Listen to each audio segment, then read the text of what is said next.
Imagine standing at the edge of the Giza Plateau, on a morning when the desert heat hasn't yet become unbearable. The sun rises behind you, casting an impossible shadow across the sand, a shadow so perfectly geometric, it seems almost too clean to be real. The Great Pyramid rises ahead, and even from a distance, something about its proportions feels deliberately calculated. You're not the first to feel this. Thousands of visitors stand exactly where you're standing each year, and nearly all of them experience the same moment of instinctive recognition. This shouldn't be here. Not here. Not like this. Not now. For 3,800 years, the Great Pyramid was the tallest man-made structure on Earth. Think about that for a moment. No cathedral surpassed it during the entire age of European architecture. No tower, no fortress, no monument built by any other civilization came close to its height until the Industrial Revolution fundamentally changed what humans could do with steel and modern engineering. When Napoleon's forces approached Egypt in 1798, even they armed with contemporary military technology and fresh from building modern European cities, stopped to stare. They understood they were looking at something that defied easy categorization. The monument consists of approximately 2.3 million limestone blocks. Each block weighs between 2 and 15 tons, with the average sitting at roughly 2.5 tons. 2.5 tons per block, multiplied by 2.3 million. The math alone is staggering. But the precision is where the genuine mystery begins. These blocks are fitted together so tightly that a modern playing card cannot slide between them. Not in most places. In some sections, even this thin slip of paper finds no purchase. You could run your hands across the joints and feel almost nothing, just an almost imperceptible line indicating where one block ends and another begins. Modern masonry experts have examined these stones closely, scrutinizing the cut surfaces under magnification. What they've documented is not crude or approximate work. The angles are precise to fractions of a degree. The surfaces are flat to tolerances that would impress contemporary construction firms. When engineers have attempted to replicate ancient Egyptian stoneworking techniques using copper tools, the implements archaeology has actually discovered in Egyptian archaeological sites, the process becomes exponentially more complicated than school books suggest. Copper is soft. Limestone is relatively workable. But the consistency of execution visible in Giza stones implies a level of quality control that seems almost mechanical in its uniformity. Inside the pyramid, the engineering becomes even more intriguing. The Grand Gallery is a corridor that rises through the pyramid's interior at a slight angle, flanked by walls that maintain absolute parallel alignment. The King's Chamber sits at the pyramid's heart, constructed from red granite blocks that are harder than limestone, fitted with the same inexplicable precision. The angles and measurements throughout the structure correspond to astronomical alignments and mathematical ratios that we'll explore in greater depth shortly. For now, simply recognize this. Whoever designed the interior understood three-dimensional spatial reasoning at a level that shouldn't have existed in 2560 BCE, according to conventional historical timelines. What makes this genuinely puzzling isn't any single element. It's the totality. It's the combination of scale, precision, internal complexity, and the sheer organizational capability required to complete such a project. Modern construction firms have estimated that building the Great Pyramid using only the tools available in the Third Dynasty would require somewhere between 15,000 and 20,000 workers laboring continuously for 20 to 30 years. Some estimates go higher. Even accepting the lower figures, this represents an organizational achievement that implies centralized power, systematic logistics, and long-term planning on a scale rarely seen in the ancient world. Yet this pyramid wasn't unique. Others existed nearby. Others were built before and after, with varying degrees of success. The pattern itself suggests learning, adaptation, experimentation, which means that before the Great Pyramid, someone had already figured out the fundamental principles of monumental stone construction. The knowledge came from somewhere. And that's where our real investigation begins, not with theories about who might have built these structures, but with a deeper, more unsettling question. What knowledge did the builders possess? And where did that knowledge originate? Before we speculate, we need to examine exactly what the architecture itself is trying to tell us. The Egyptian Old Kingdom represents one of history's strangest paradoxes. Mainstream archaeology tells us that Egyptian civilization developed gradually, that human ingenuity slowly accumulated knowledge and capability over centuries. According to this narrative, it's a story of steady progression, hunter-gatherers becoming farmers, farmers becoming organized communities, communities becoming kingdoms. The timeline seems reasonable. It fits our understanding of how civilization typically develops elsewhere in the world. But when you examine the actual archaeological record, something peculiar emerges.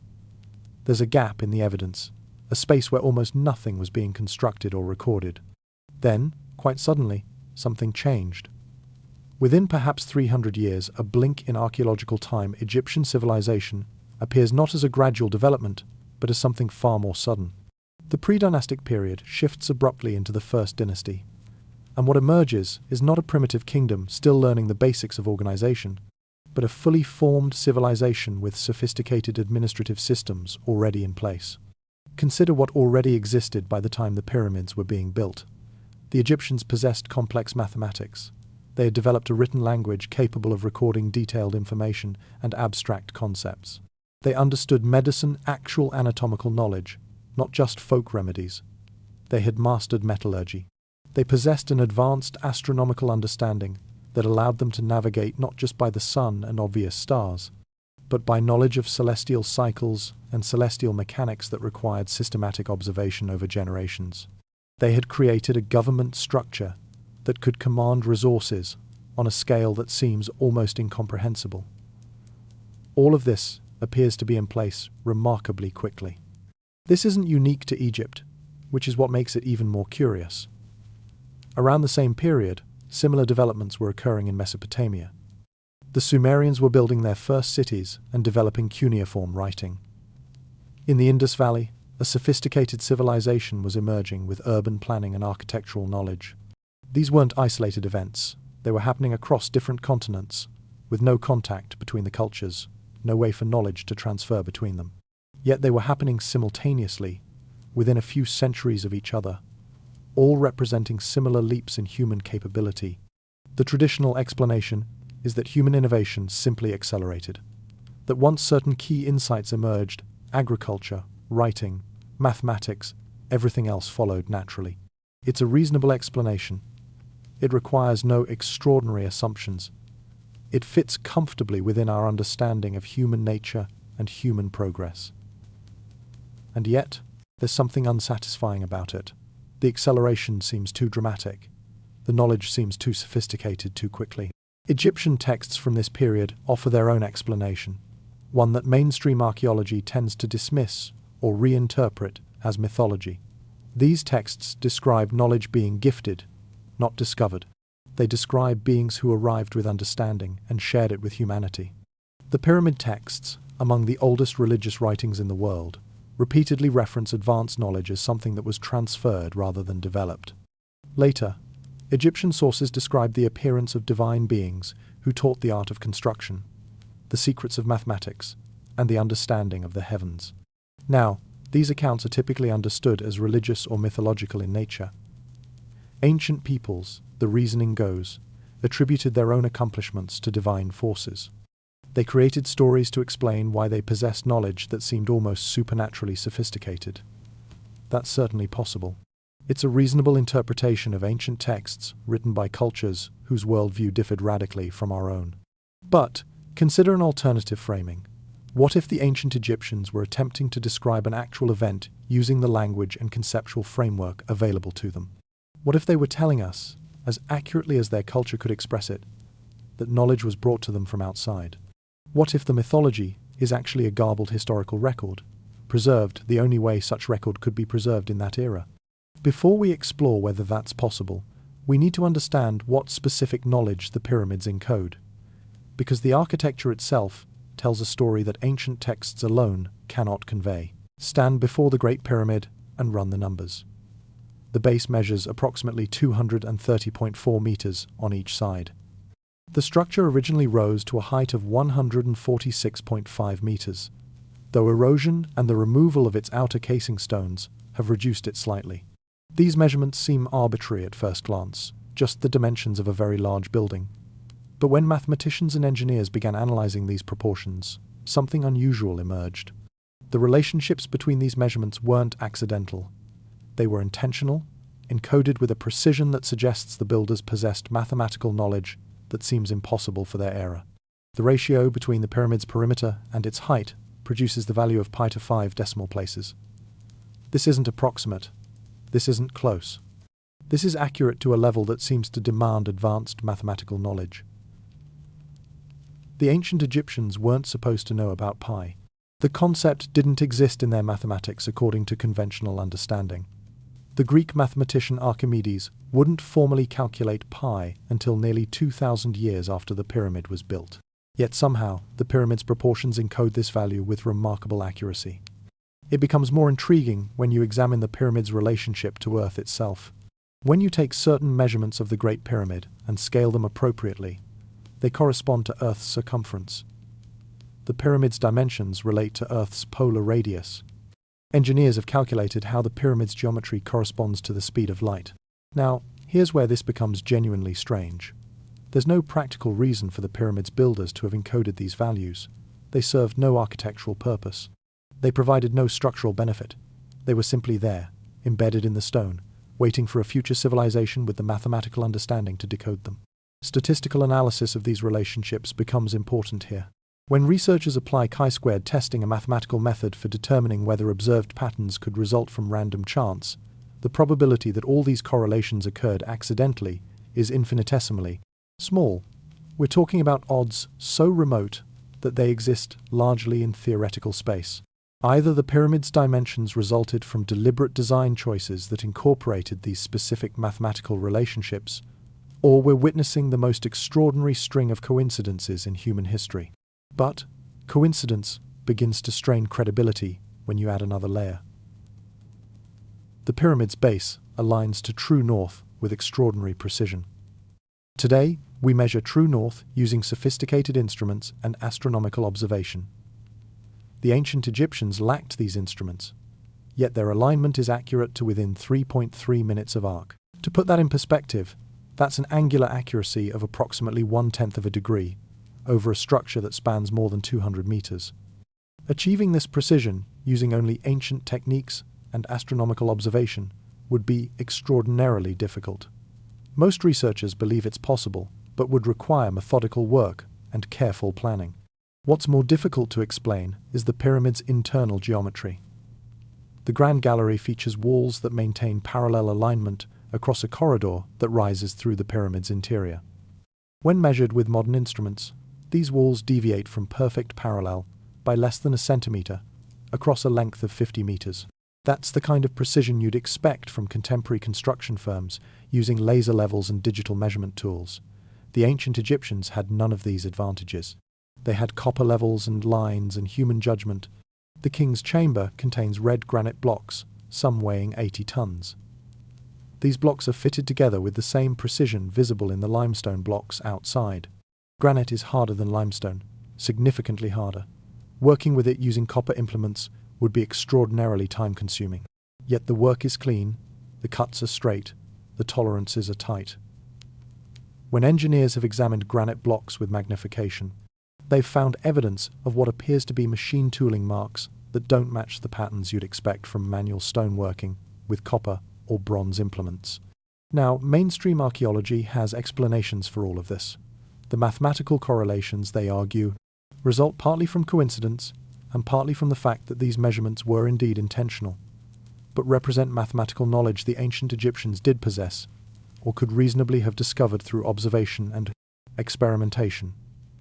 The astronomical alignment reflects careful work and long-term observational knowledge, something ancient cultures certainly could have developed. The precision in stoneworking demonstrates the skill of Egyptian craftspeople, their patience, and the large amount of time they devoted to their work. These explanations are not unreasonable. They don't require abandoning conventional understanding of ancient capabilities. They simply ask us to accept that humans are capable of remarkable achievement, that patience and careful planning can accomplish what seems impossible at first glance. There's intellectual integrity in this position. It respects human capability and doesn't dismiss ancient accomplishment by attributing it to outside intervention. Yet something remains unsettling about the totality of it. It's not just the mathematical relationships. It's not just the precision. It's the combination of multiple impossibilities stacked upon each other. It's the fact that this level of achievement appears suddenly in the archaeological record and then seems to recede afterward. And it's the existence of one more mystery embedded in the pyramid structure, one that takes us beyond mathematics and geometry into territory that becomes increasingly difficult to explain. The pyramid's relationship to the stars themselves. Look up into the night sky from Egypt's latitude and identify the North Star. In our current era, that would be Polaris, a star in the constellation Ursa Minor. But Earth's axis isn't fixed. It wobbles like a spinning top, a phenomenon called precession, and this wobble takes approximately 26,000 years to complete a full cycle. 2,000 years ago, the North Star wasn't Polaris. It was different. 6,000 years ago, it was different still. 4,000 years in the past, during the era when the Great Pyramid was built, the North Star was a star in the constellation Draco called Thuban.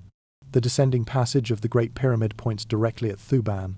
This passage runs through the pyramid's interior at a slight downward angle, and if you were to project an imaginary line along this passage upward through the pyramid's structure and into the night sky, it would point directly at where Thuban would have been in 2560 BCE. Now, here's the genuine puzzle. The ancient Egyptians could not have observed Thuban's position in advance. Precession happens too slowly to observe in real time.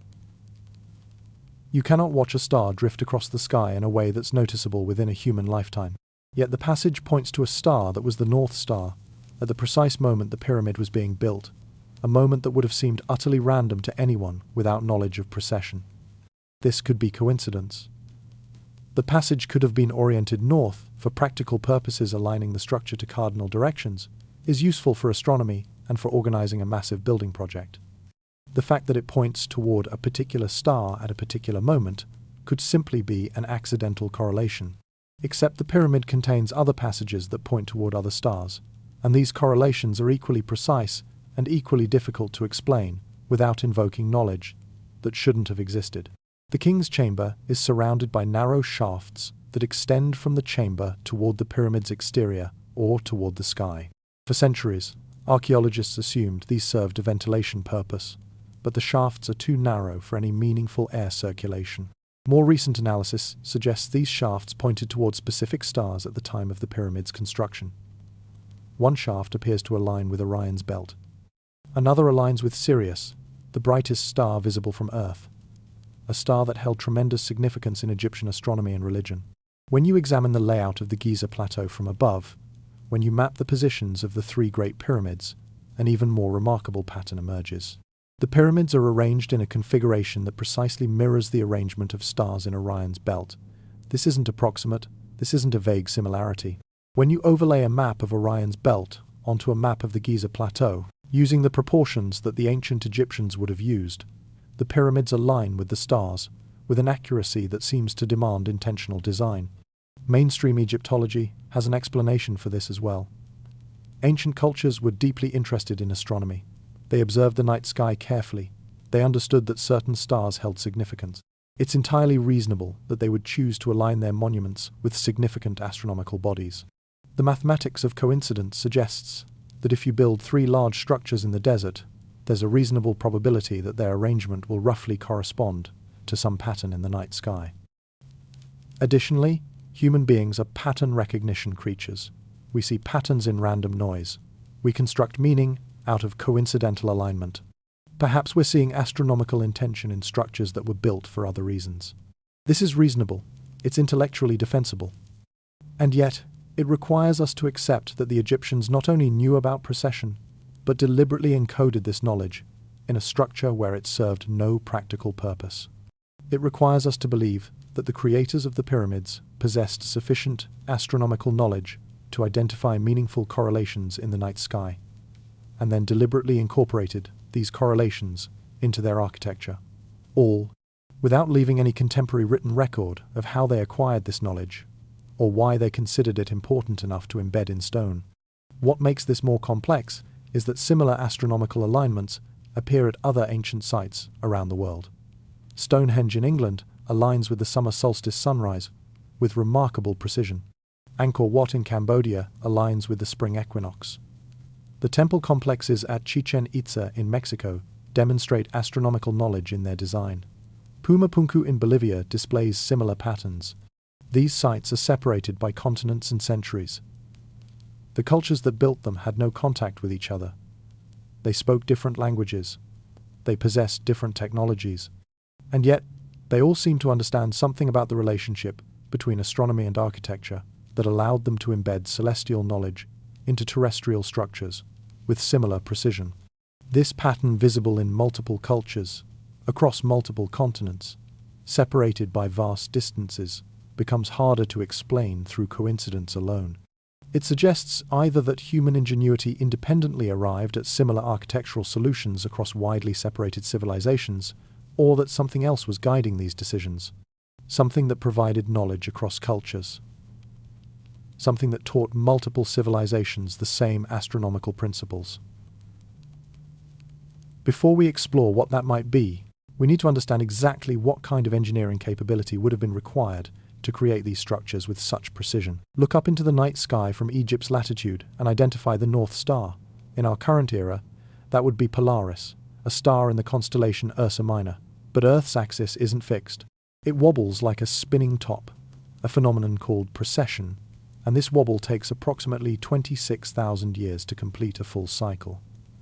2,000 years ago, the North Star wasn't Polaris. It was different. 6,000 years ago, it was different still. 4,000 years in the past, during the era when the Great Pyramid was built, the North Star was a star in the constellation Draco, called Thuban. The descending passage of the Great Pyramid points directly at Thuban. This passage runs through the pyramid's interior at a slight downward angle, and if you were to project an imaginary line along this passage upward through the pyramid's structure and into the night sky, it would point directly at where Thuban would have been in 2560 BCE. Now, here's the genuine puzzle.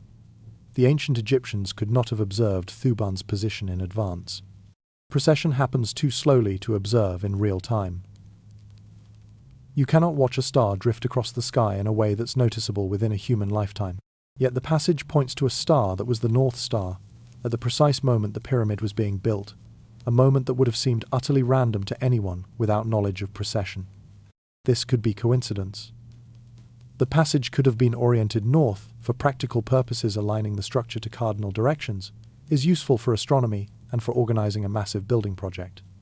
The fact that it points toward a particular star at a particular moment could simply be an accidental correlation, except the pyramid contains other passages that point toward other stars, and these correlations are equally precise and equally difficult to explain without invoking knowledge that shouldn't have existed.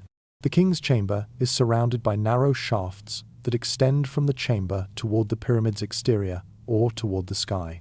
For centuries, archaeologists assumed these served a ventilation purpose, but the shafts are too narrow for any meaningful air circulation.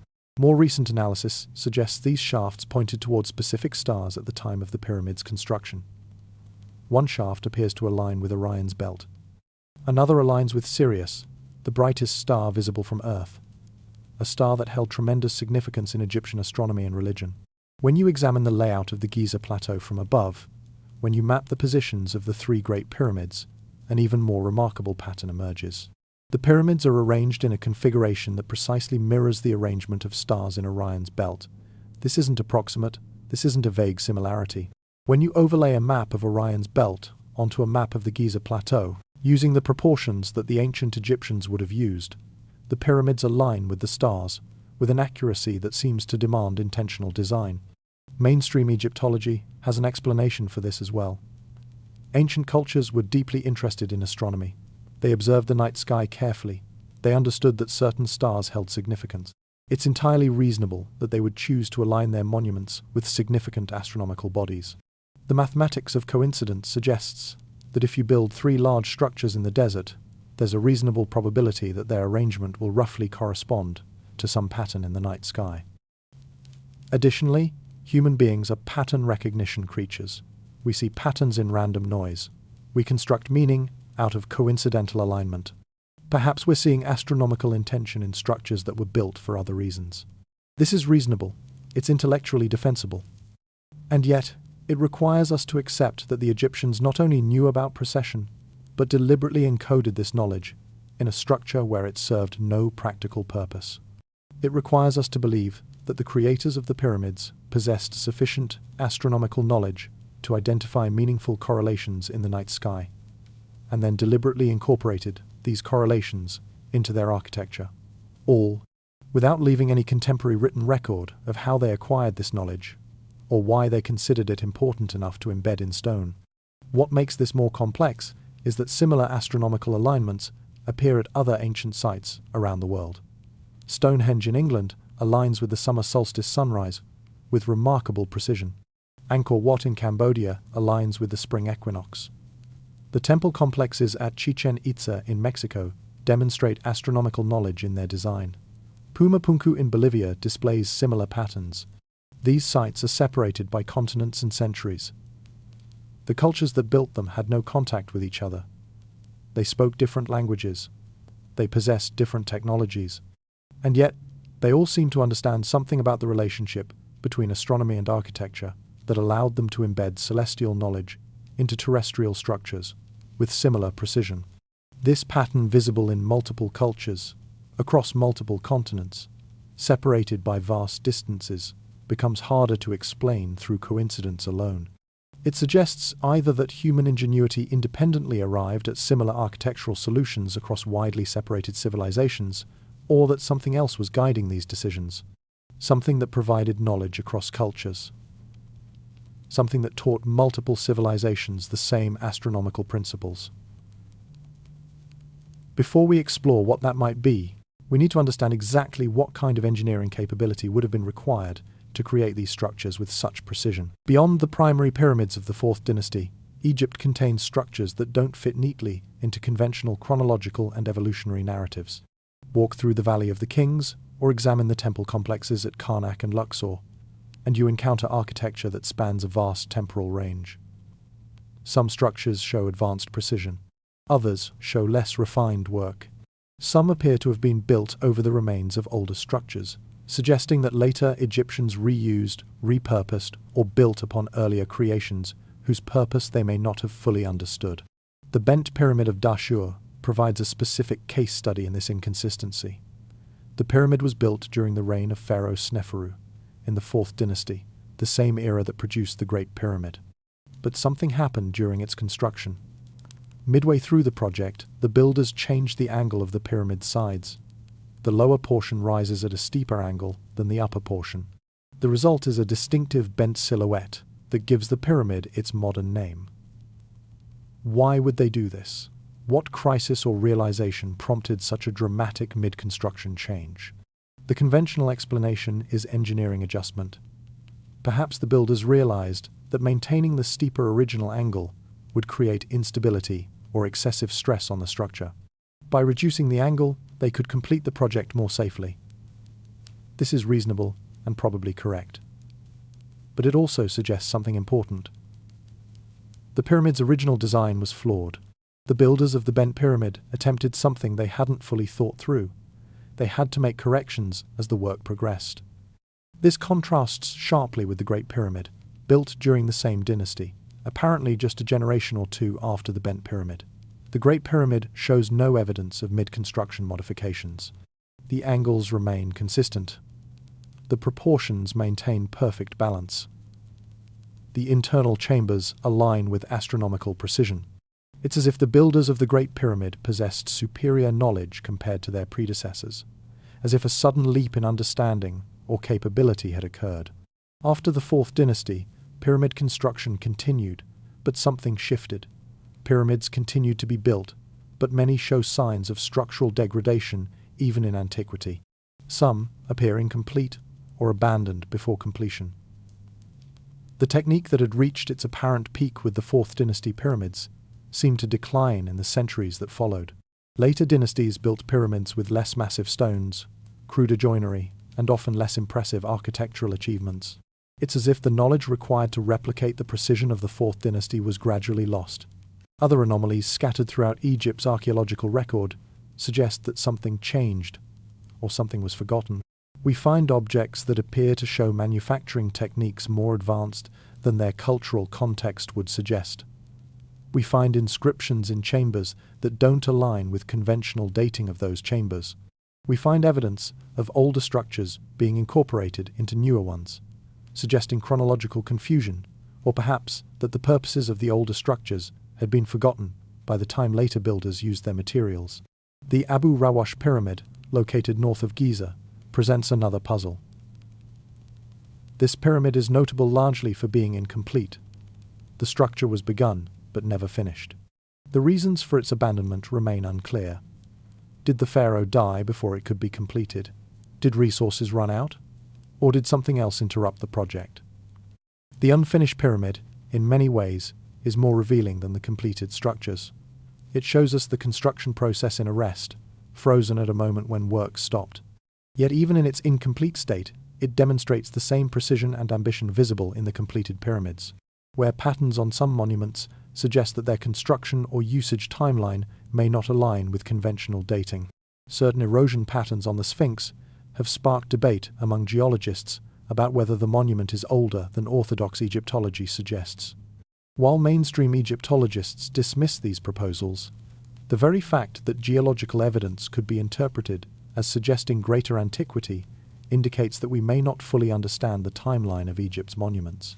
What's curious is how little documentation exists about pyramid construction for structures that supposedly required decades of organized labor and careful planning.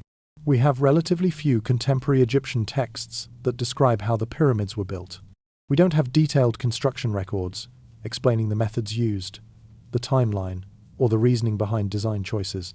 For such monumental projects, involving what must have been enormous bureaucratic effort to organize, the lack of detailed written record is notable. This absence of documentation could mean several things. It could mean the Egyptians simply didn't record this information in ways that survive to the present. It could mean we haven't found the relevant texts yet. Or it could mean that the knowledge was considered so sacred or restricted that it was preserved only through oral tradition and has thus been lost to history. There's a curious gap between what the monuments demonstrate and what the documentary record explains. The monuments show us that advanced engineering knowledge existed in ancient Egypt. But where did this knowledge come from? How was it transmitted? Why was it applied so intensively during one dynasty and then seemed to fade in subsequent eras? The conventional answers, human ingenuity, careful experimentation, accumulated knowledge, are all partially correct. But they don't fully explain the specific pattern visible in the archaeological record, the sudden appearance of advanced capability, its rapid perfection, and its eventual loss or abandonment. To understand this pattern more completely, we need to look beyond Egypt and see whether similar anomalies appear in other ancient civilizations around the globe. Travel to Mesoamerica, to the Yucatan Peninsula in Mexico, and visit the Pyramid of the Sun at Teotihuacán. Stand before this structure, and something becomes immediately apparent. It bears a resemblance to the pyramids of Egypt, not an accidental similarity. Not the vague likeness you might find between any large pyramid-shaped buildings. These pyramids share specific architectural and geometric principles. Both civilizations, separated by an ocean and centuries, built structures with similar proportions, similar mathematical relationships, and similar astronomical alignments. The Pyramid of the Sun at Teotihuacán measures approximately 225 meters on each side. At its base, remarkably similar to the Great Pyramid's 230 meters. When you examine the geometric relationships embedded in the Teotihuacan Pyramid's proportions, you find mathematical correlations that echo the relationships visible in Egypt's monuments. The pyramid aligns to astronomical bodies with precision similar to the Great Pyramid's astronomical alignments. The layout of Teotihuacan's pyramid complex, when viewed from above, shows geometric relationships that seem too similar to Egyptian pyramids to be purely coincidental. Yet here's what creates genuine intellectual discomfort. These two civilizations had no documented contact. The ancient Egyptians and the builders of Teotihuacan were separated by an entire ocean. The timeline suggests these monuments were built thousands of years apart. By any conventional understanding of ancient history, they shouldn't have been building similar structures using similar mathematical principles. And yet they were. Across the Pacific, in Cambodia, stands Angkor Wat, one of the world's largest religious monuments. This temple complex was built in the 12th century CE, far later than the Egyptian pyramids, yet it demonstrates astronomical alignment with remarkable precision. The temple aligns to the spring equinox in a way that requires sophisticated understanding of celestial mechanics.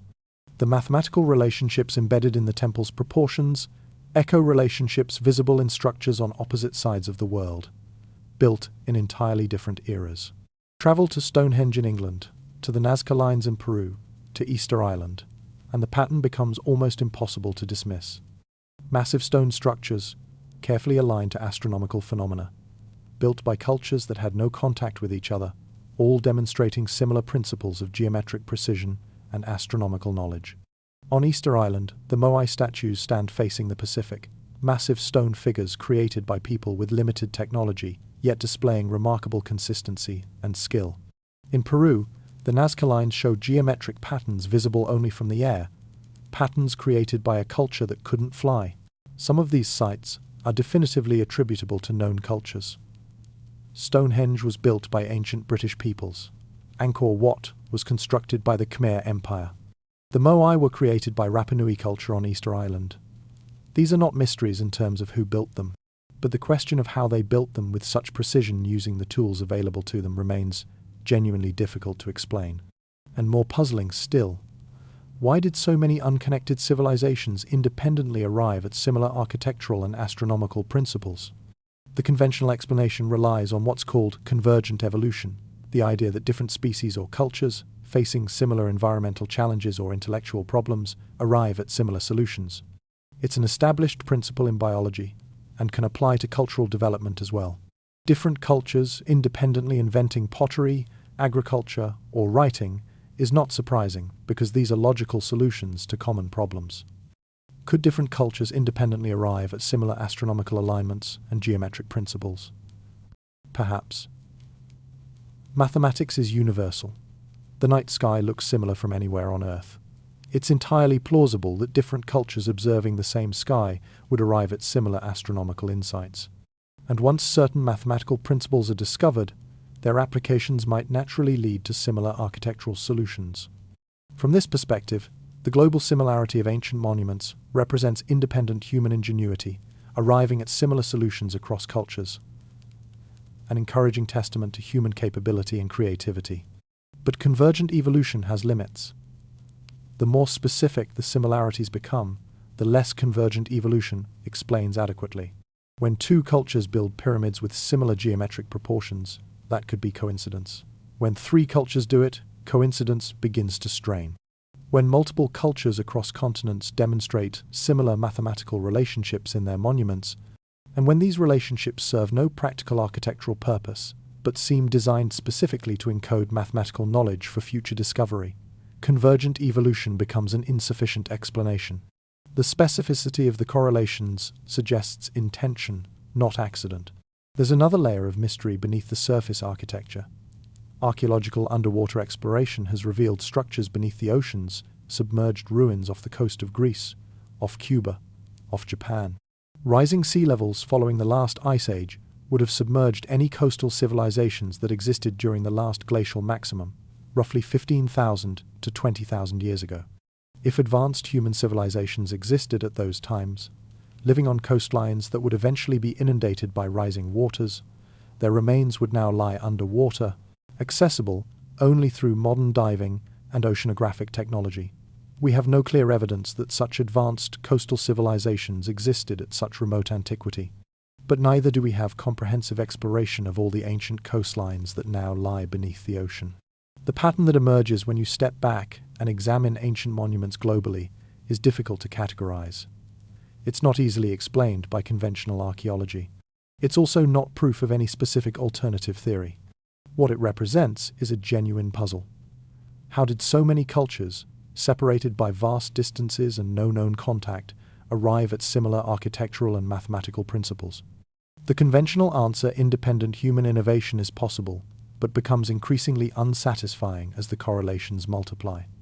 The alternative, that knowledge was somehow shared across cultures, or that a unified source of knowledge influenced multiple civilizations, remains speculative but intriguing when you examine what the monuments themselves seem to communicate. Open the creation myths and historical narratives of ancient cultures worldwide, and a pattern emerges with such consistency that it becomes difficult to dismiss as pure coincidence or universal human imagination.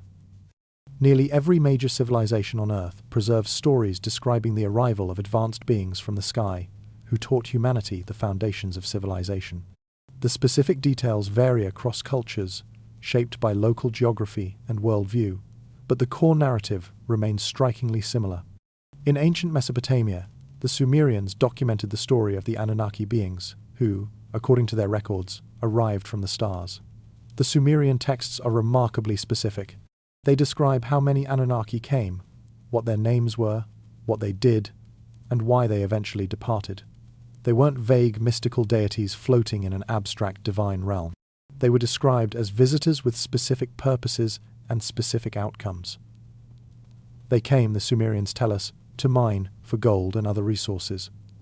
They taught humans agriculture and mathematics. They established governmental systems.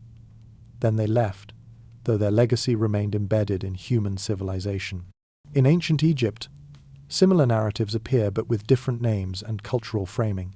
The Neteru, sometimes translated as divine principles or divine beings, are described in texts that predate the pyramids as entities that possessed advanced knowledge and shared it with humanity.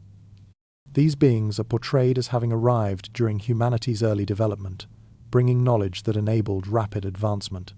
Egyptian texts describe them as possessing the ability to move through the air, to traverse vast distances, and to accomplish feats that seemed impossible by human means. The Hindu Vedas of ancient India contain descriptions that are equally specific and equally intriguing. The Vimanas are described in detail as flying vehicles, with technical specifications that some scholars find surprisingly coherent for supposedly mythological descriptions. The Vedas describe advanced beings, sometimes called the Devas, who possessed knowledge far superior to humanity and who interacted with human civilization during its formative periods. The level of technical detail in these descriptions of propulsion systems, of materials, of capabilities, goes far beyond what would be expected if these were merely products of imagination. In Mesoamerica, the Mayan texts speak of Kukulkan and Quetzalcoatl, beings described as arriving from the sky, teaching civilization, and then departing with the promise of return. The Mesoamerican cultures, like others, describe these beings as possessing knowledge of architecture, astronomy, mathematics, and governance. The specificity of the teachings, not vague divine inspiration but concrete practical knowledge, appears consistent across distant cultures. African traditions preserved by the Zulu people describe the Nomo, beings who arrived from the sky and who possessed knowledge and capability that enabled human civilization. Aboriginal Australian mythology speaks of the Sky People, visitors from beyond who influenced the development of human society. Native American traditions, preserved in various tribal narratives, describe beings from the stars who taught humanity the ways of civilization. The consistency of these narratives, when you compile them from cultures worldwide, becomes almost overwhelming in its redundancy. Now, the standard archaeological and anthropological explanation for these universal narratives is relatively straightforward. All human cultures attempt to explain the world around them and how their civilization came into being. The patterns and archetypes that appear across cultures reflect common human needs and universal features of human psychology. The recurrence of creation myths, flood narratives, and stories of divine intervention is explained through this lens of universal human imagination and universal psychological processes.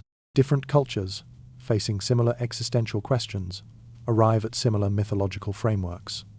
This is intellectually reasonable and probably correct for many mythological patterns. But consider an alternative framing. What if these narratives represent attempts by ancient cultures to preserve memory of actual events? What if the specific details in these accounts, descriptions of what the visitors looked like, what knowledge they transferred, how long they remained, and when they departed, represent accurate historical memory, expressed through the conceptual frameworks available to each culture? Ancient peoples didn't possess the scientific vocabulary we use today. They couldn't describe advanced technology using terms like spacecraft or extraterrestrial, because these concepts didn't exist in their worldview. They described the visitors using the language of their religious and mythological systems. They called them gods, or divine beings, not because they necessarily believed them to be supernatural, but because they possessed capabilities so far beyond human norm that the only framework available for understanding them was religious. The flying vehicles became celestial chariots or winged beings. The beings themselves became gods, angels, or divine spirits. What's crucial to recognize is that these narratives aren't vague. They contain specific details. The Sumerians didn't simply say, "gods came and taught us." They described the Anunnaki as a distinct group with internal hierarchy, with specific purposes, with particular accomplishments, and with particular limitations. If these were purely imaginative creation, we'd expect greater variation across cultures and less specificity in the accounts. Instead, we find remarkable consistency. The visitors were advanced, they possessed knowledge, they taught specific skills, they created hybrid offspring, and they eventually departed, leaving humanity to develop independently. The Egyptian tradition of hybrids rulers, described as partly divine, partly human, appears in Mesopotamian accounts, in Indian texts, in Mesoamerican narratives, and in African traditions. This isn't a universal archetype that would naturally recur across all cultures. It's a specific detail that appears repeatedly in accounts that claim actual historical basis. Why would unconnected cultures independently imagine the same specific scenario of mixed-breed offspring between visiting deities and human women, unless this represented a remembered historical event that had actually occurred? What these global narratives preserve, when you examine them without dismissing them as mere mythology, is a consistent account of contact between human civilization and visitors possessing advanced knowledge. The narrative structure remains similar across cultures.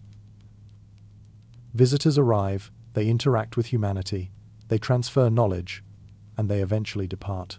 This arc appears too consistently to be dismissed as coincidental mythological convergence. It appears too specific in its details to be explained as universal human imagination.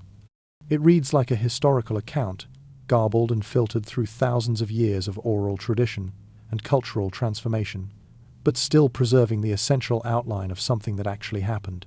Before we explore what such an encounter would have entailed, we need to examine the hypothesis that could explain both the monuments we've discussed and these global narratives. The possibility that extraterrestrial beings visited ancient Earth and profoundly influenced the development of human civilization. Section 1. The Ancient Astronaut Theory Respectfully Considered. 1,100 words.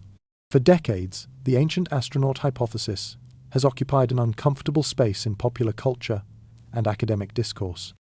Mentioned in documentaries and books, it's typically treated with skepticism, ranging from polite dismissal to outright ridicule.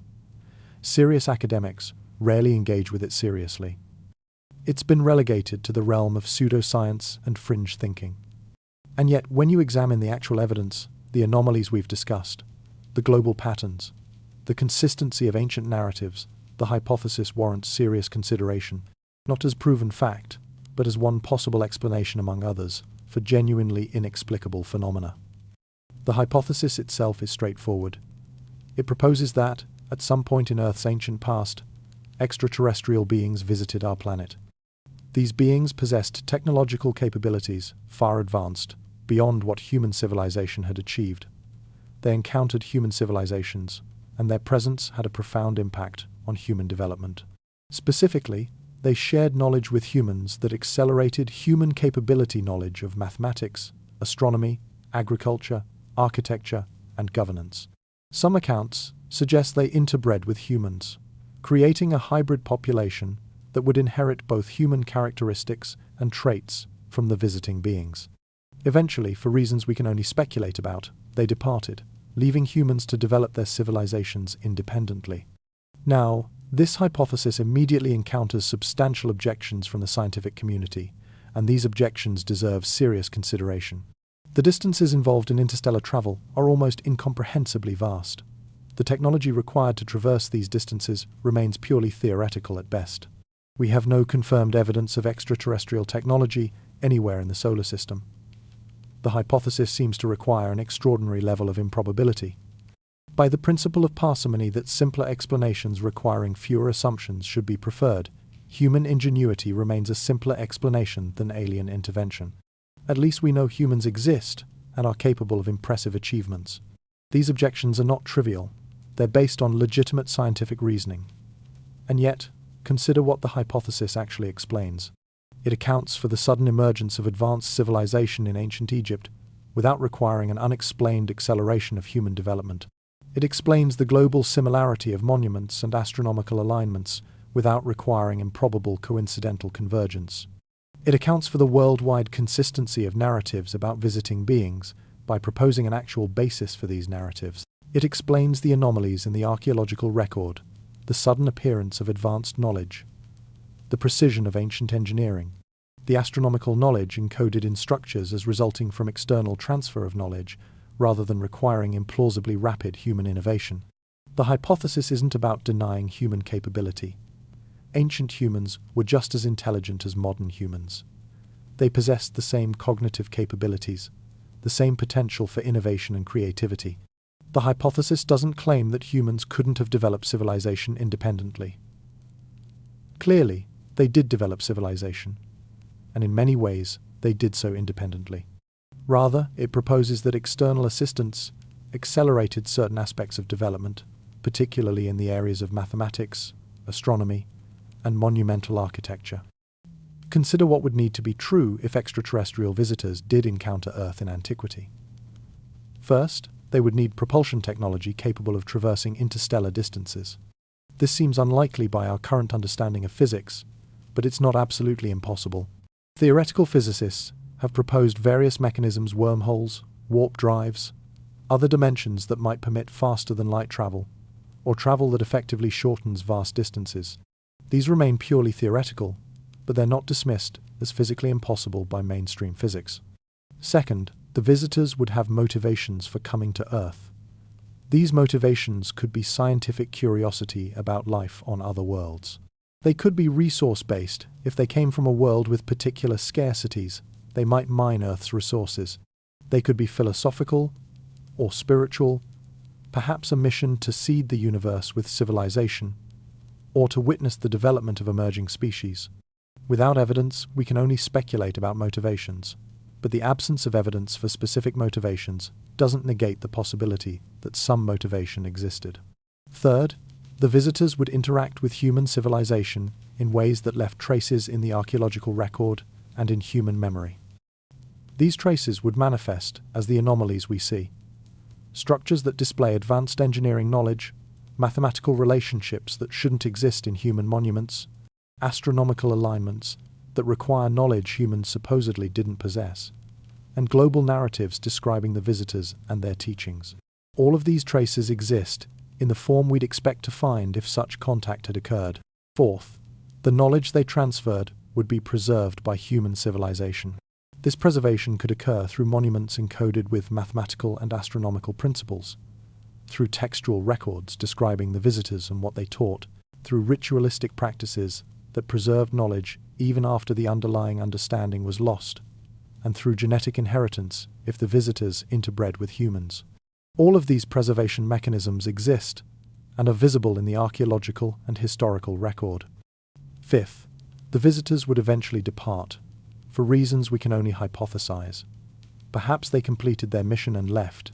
Perhaps they encountered obstacles or conflicts that prompted departure.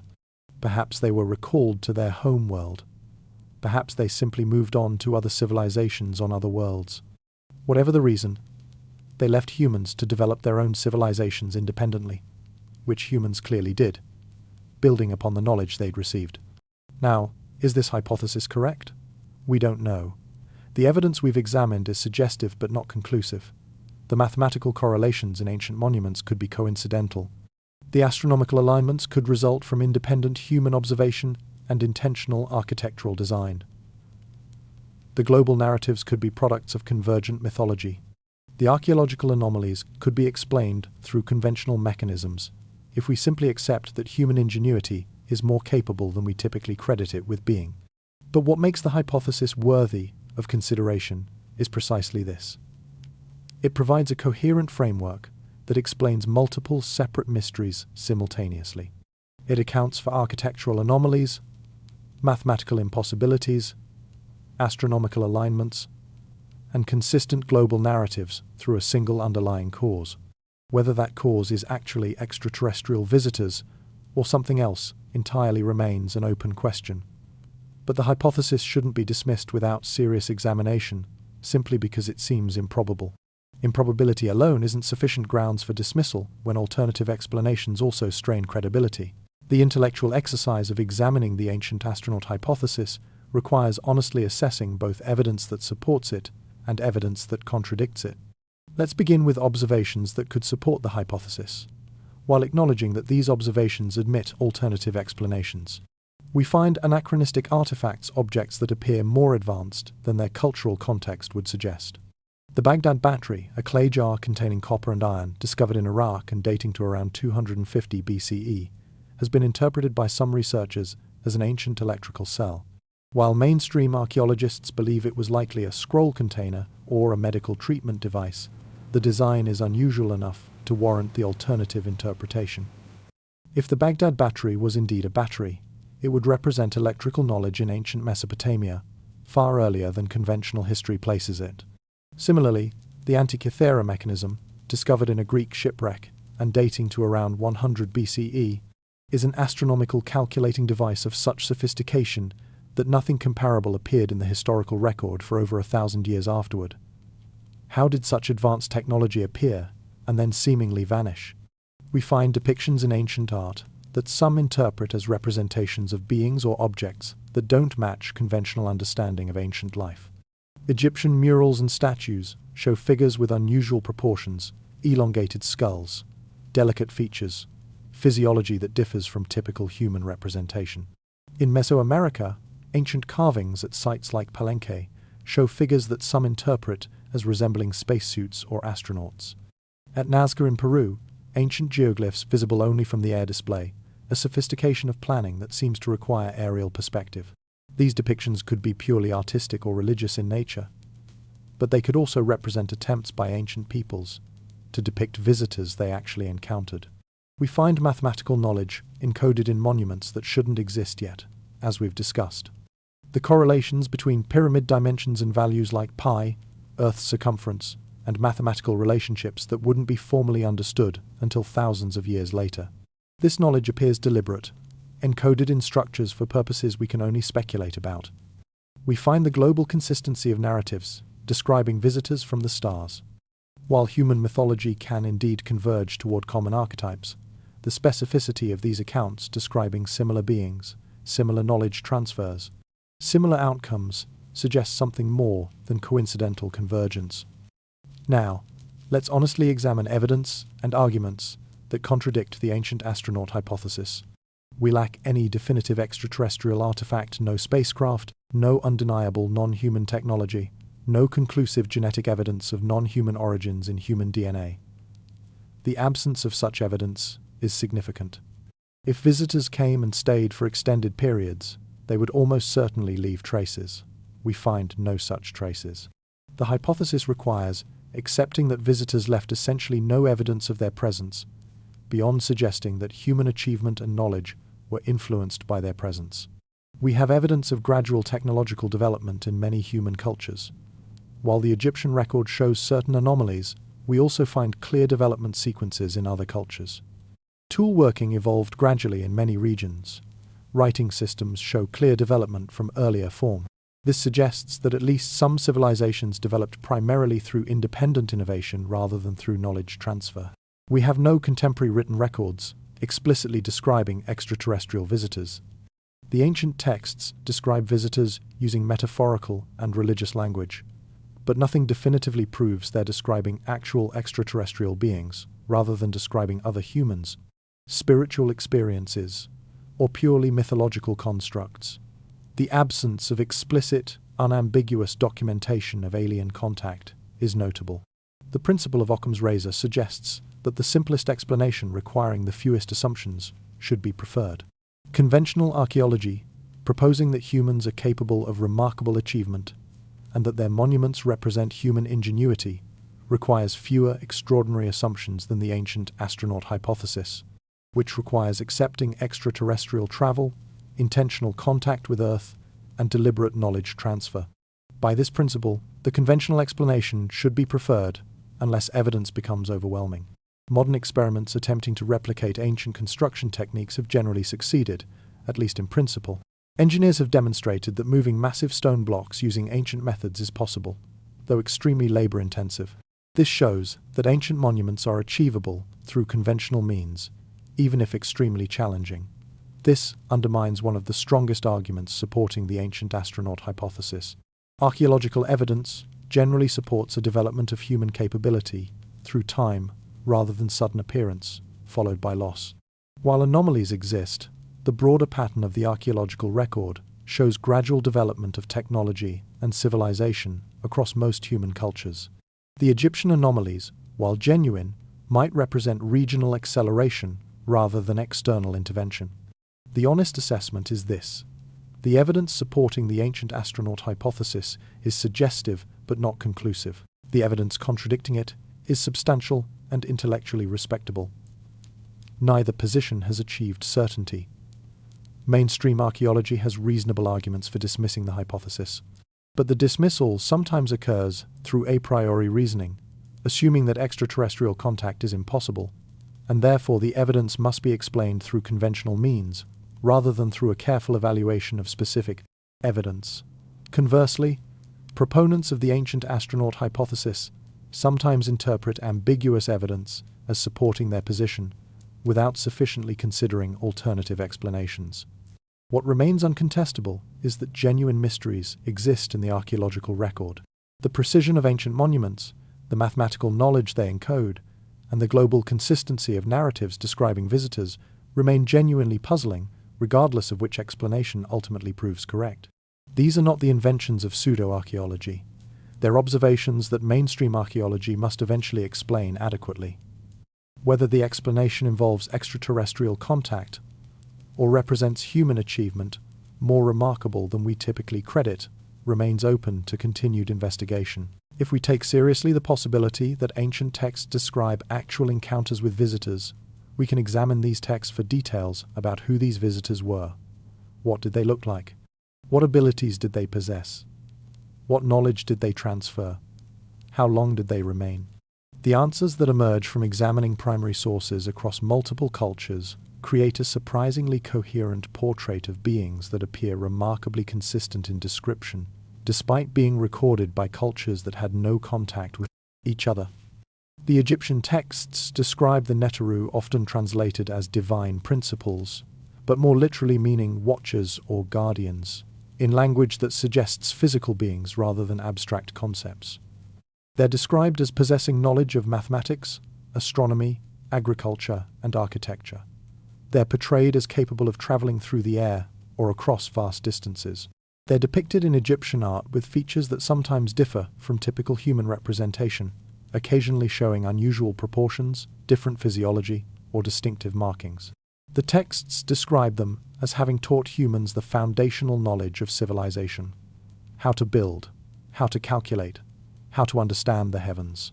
The Sumerian accounts of the Anunnaki are far more specific. According to Sumerian texts, the Anunnaki were a distinct group of beings, numbering around 600 in total, though only a smaller number came to Earth. They had specific names: Enki, Enlil, Ninhursag, and others. They had roles and responsibilities. They engaged in conflicts with each other. They possessed advanced technology, which the Sumerians attempted to describe using available vocabulary, speaking of chariots of fire and weapons of the gods that produced destructive effects beyond human capability.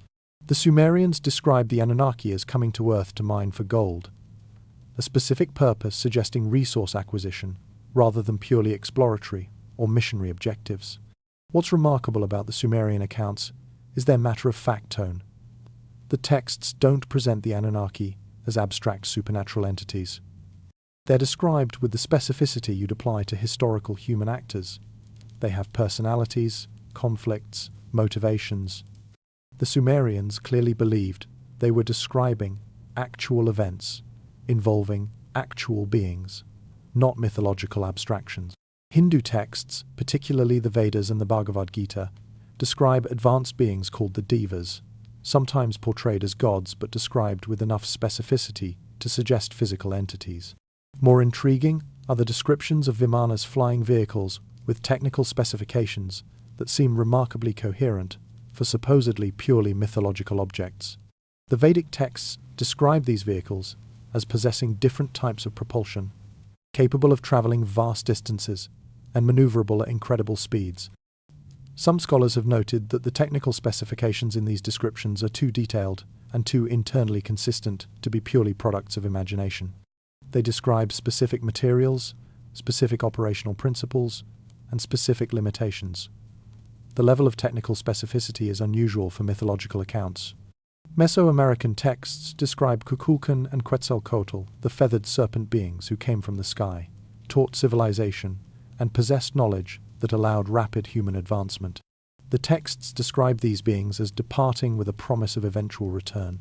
They're depicted in art with features combining human and animal characteristics, though some scholars interpret these depictions as representations of spacecraft or technological devices rather than literal creatures. African traditions preserved by various cultures describe the Nommo beings who arrived from the sky and possessed capabilities that seemed magical or divine to humans unfamiliar with advanced technology. They're described as tall, with unusual features, and possessing knowledge of construction and governance. The Nommo are consistently portrayed as benefactors of human civilization who transferred knowledge and then departed. Aboriginal Australian mythology speaks of the Dreamtime beings and the Sky People, visitors from beyond who influenced human development and left evidence of their presence in sacred sites and ceremonial practices. While these narratives have been interpreted primarily through spiritual and religious lenses, they could also represent cultural memory of actual contact. Native American traditions describe star beings and sky visitors, sometimes portrayed as beneficent teachers who arrived in the distant past. The specificity of these descriptions varies across different tribes and cultural traditions, but the general pattern remains. Visitors from beyond who possessed superior knowledge and who interacted with emerging human civilizations. When you compile these descriptions from disparate cultures and examine what they have in common, several patterns emerge. First, the visitors are consistently described as possessing superior knowledge and capability compared to humans. This isn't portrayed as mysterious or supernatural in the modern sense of the term, but rather as the natural result of being more advanced. Second, the visitors are often described as capable of flight or rapid movement over vast distances, capabilities that would seem supernatural to pre-industrial humans unfamiliar with aviation technology. Third, the visitors are described as imparting specific practical knowledge: mathematics, architecture, agriculture, astronomy, governance. Fourth, the visitors are frequently described as having created hybrid offspring, either through mating with human women or through some other means of genetic combination.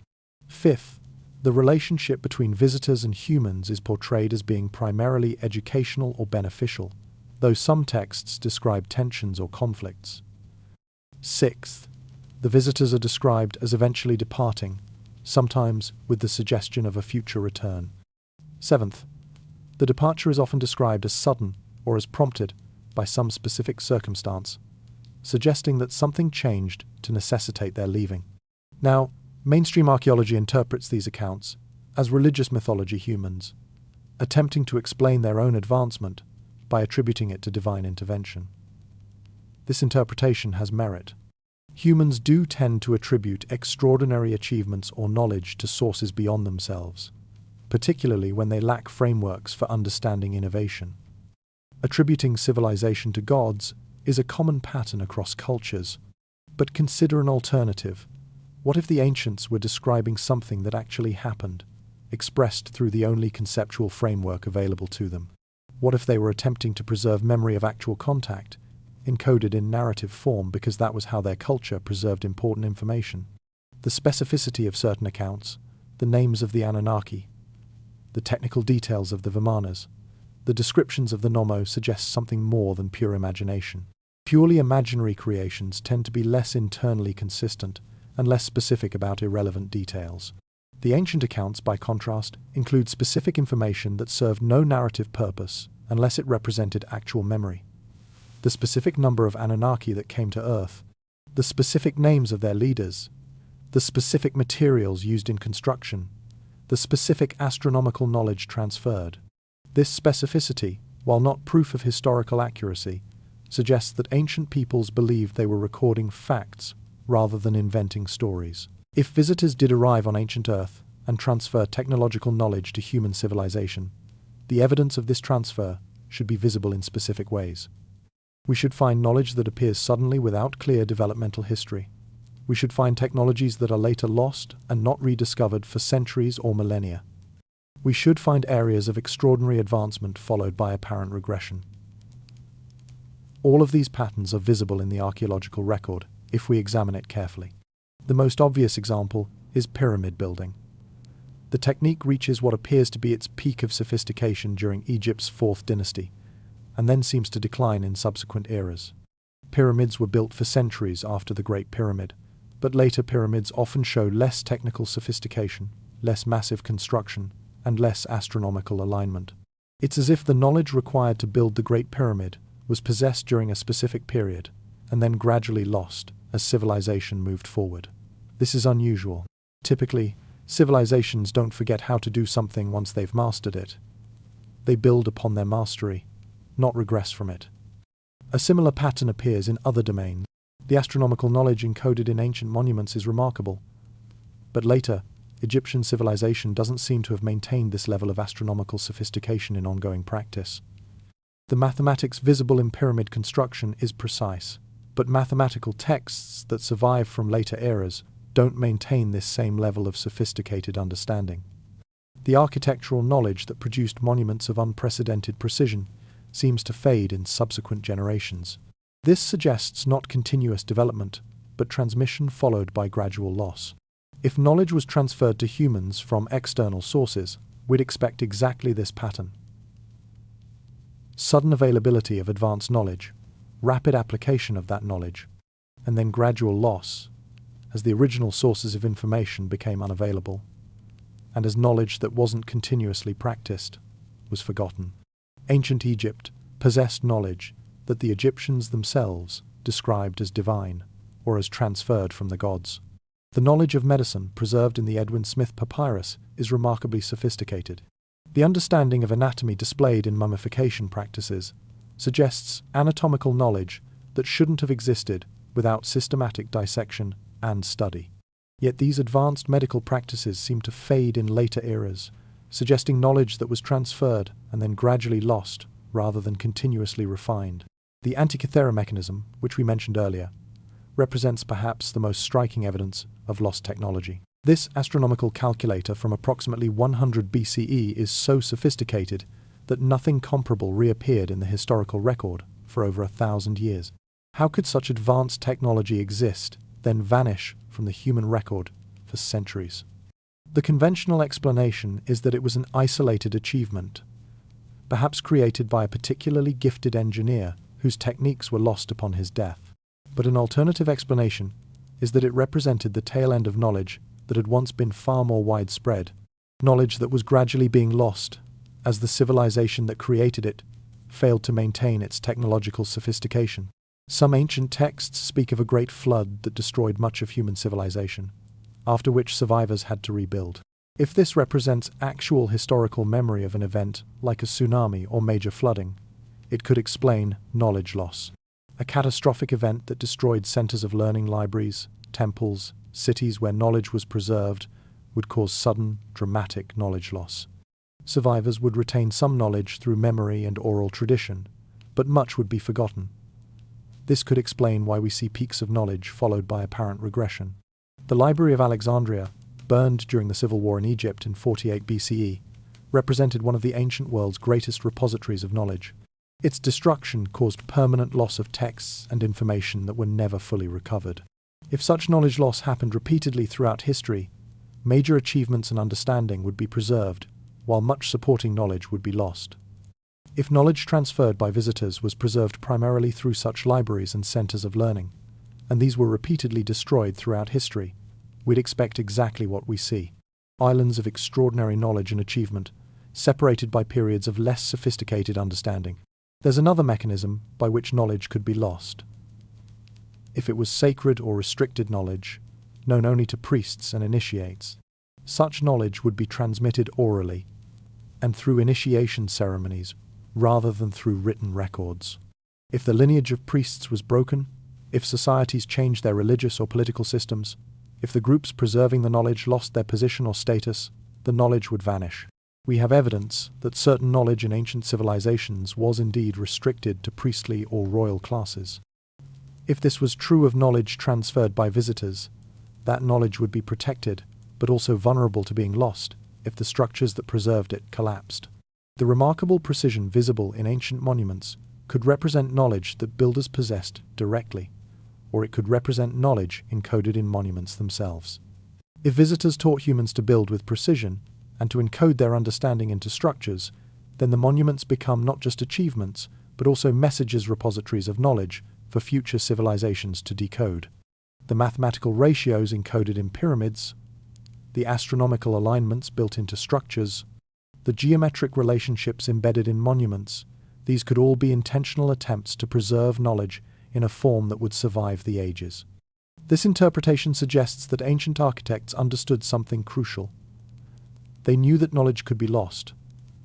They knew that future generations might not maintain understanding that existed in their own era. So they encoded critical knowledge into the structures they built, creating monuments that would outlast civilizations and preserve understanding in physical form. The monuments themselves become the message. The stones become the textbook. Mathematics and astronomy are written not in papyrus or clay, which deteriorate, but in stone, which endures. If this interpretation is correct, then the greatest achievement of ancient builders wasn't simply the monuments themselves, but their method of knowledge preservation. They created structures that would outlast human memory, that would communicate across millennia, that would challenge future civilizations to understand and decode the knowledge preserved in stone. Whether this knowledge was human discovery or transferred from visitors becomes less important than recognizing the sophisticated thinking required to create such preservation mechanisms. Nearly every ancient culture preserves accounts of beings that were not fully human hybrids or offspring, resulting from unions between visitors and human women. These accounts appear with such consistency across cultures that they warrant serious examination. The specificity of these accounts suggests more than coincidental mythological convergence. The Bible describes the Nephilim, giants born from unions between the sons of God and human women. The text is explicit. These beings were products of mixed heritage, and they possessed characteristics that set them apart from typical humans. They're described as giants, suggesting unusual physical proportions. The term Nephilim literally translates to the fallen ones, though interpretations of this translation vary. Similar accounts appear in the Book of Enoch and in other ancient Near Eastern texts, consistently describing hybrid beings resulting from divine human unions. Egyptian historical records and artistic depictions sometimes suggest unusual physical characteristics in certain individuals, particularly those in positions of power. Some pharaohs are depicted with unusual proportions, elongated skulls, delicate features, and physiology that differs from typical human representation. While these depictions could represent artistic stylization or representation of specific medical conditions, they could also represent attempts to preserve visual record of hybrid individuals. The delicate features visible in statues and paintings of certain pharaohs differ noticeably from depictions of common Egyptian people. Mesoamerican traditions speak of beings who were partly divine and partly human, creating a ruling class that claimed descent from the sky visitors. The tradition of divine kingship appears across multiple Mesoamerican cultures, consistently suggesting that rulers possessed heritage different from common people. These weren't merely religious claims of divine right. They were claims of actual genetic difference, of mixed heritage from visitors and humans. Hindu traditions describe the devas and other beings of partly divine heritage. The concept of avatars in Hinduism, divine beings incarnating in human form, suggests a tradition of understanding that divine beings could interact with humans and create offspring. The specificity of these accounts, describing particular dynasties and rulers who possessed divine ancestry, suggests cultural memory of actual individuals who appeared genetically or physically distinct.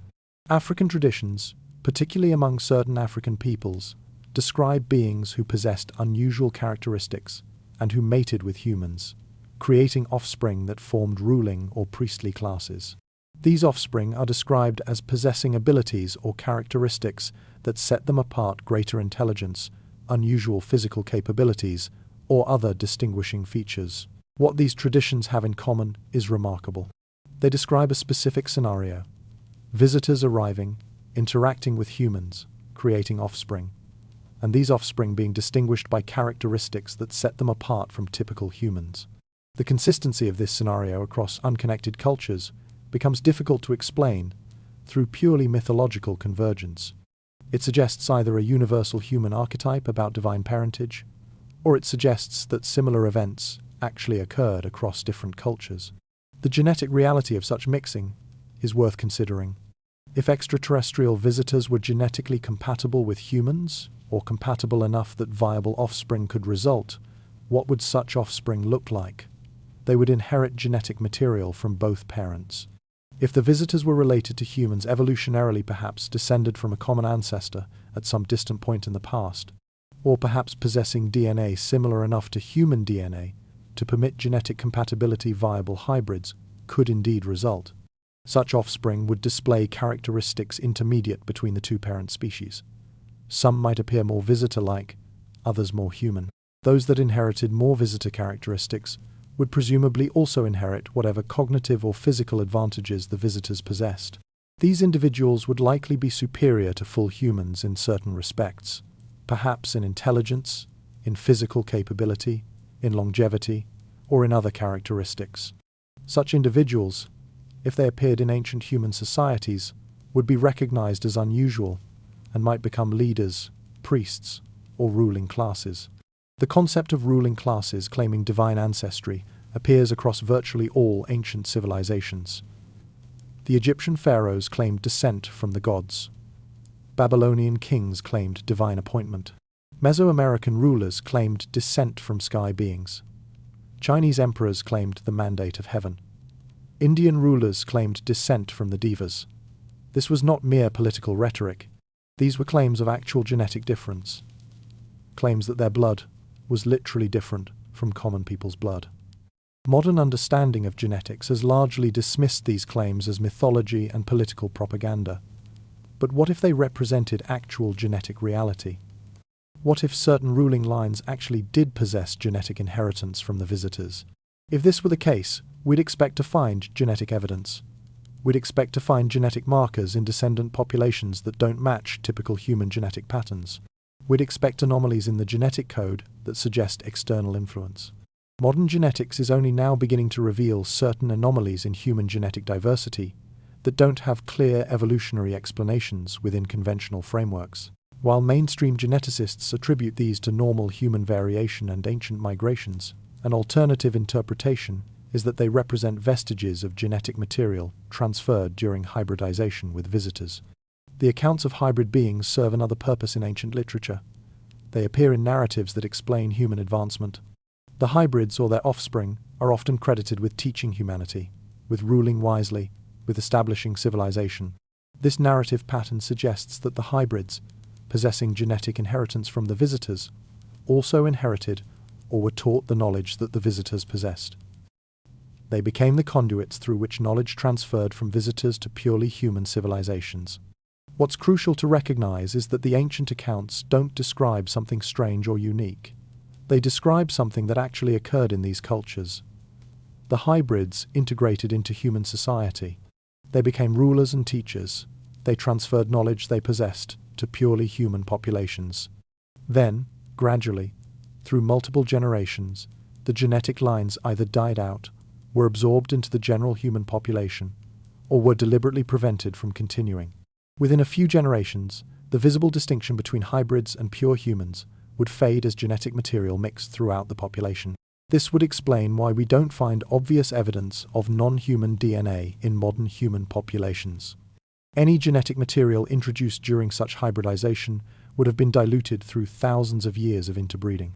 The genetic signature would be nearly impossible to detect in modern populations unless we knew exactly where to look and what to look for. The hybrids would have integrated completely into human populations. But during the period when they existed and held power, they would have been recognized as different, valued for their superior knowledge and capability, and preserved in cultural memory as beings who were partly divine. Modern molecular biology has given us the ability to examine human DNA with extraordinary precision. We can identify genetic markers, trace human migrations, and detect mixing between different human populations. What this research has revealed is far more complex than conventional understanding previously suggested. Humans are not genetically pure or uniform. Our DNA contains evidence of mixing with other species, populations, and genetic lineages that shouldn't coexist, according to standard evolutionary timelines. The most striking discovery in recent genetic research has been the identification of Denisovan DNA in modern human populations. The Denisovans were a hominin species unknown until their genetic material was identified in a 40,000-year-old finger bone discovered in a Siberian cave. Before this discovery, we didn't know the Denisovans existed, yet their genetic material persists in modern populations, particularly in Southeast Asia, Tibet, and Oceania. People living in these regions carry Denisovan DNA that comprises up to 5% of their genome. This genetic material doesn't disappear randomly. It persists, and in some cases seems to provide selective advantages. Denisovan genetic material appears to be associated with altitude adaptation in Tibetan populations, and with unique immune responses in various Asian and Pacific populations. This discovery is profound for our purposes because it proves something essential. Mixing between different intelligent hominin species is not only possible, but actually occurred. It produced viable offspring that survived and thrived. The offspring possessed genetic characteristics from both parent species, and some of these characteristics provided tangible survival advantages in specific environments. This establishes the biological plausibility of the ancient accounts describing hybrids resulting from unions between visitors and humans. Similar discoveries have been made regarding Neanderthal DNA. Modern humans of European and Asian descent carry Neanderthal genetic material, evidence of interbreeding between Neanderthals and the ancestral human populations that migrated into Europe. Again, this mixing produced viable offspring capable of passing on their genes to future generations.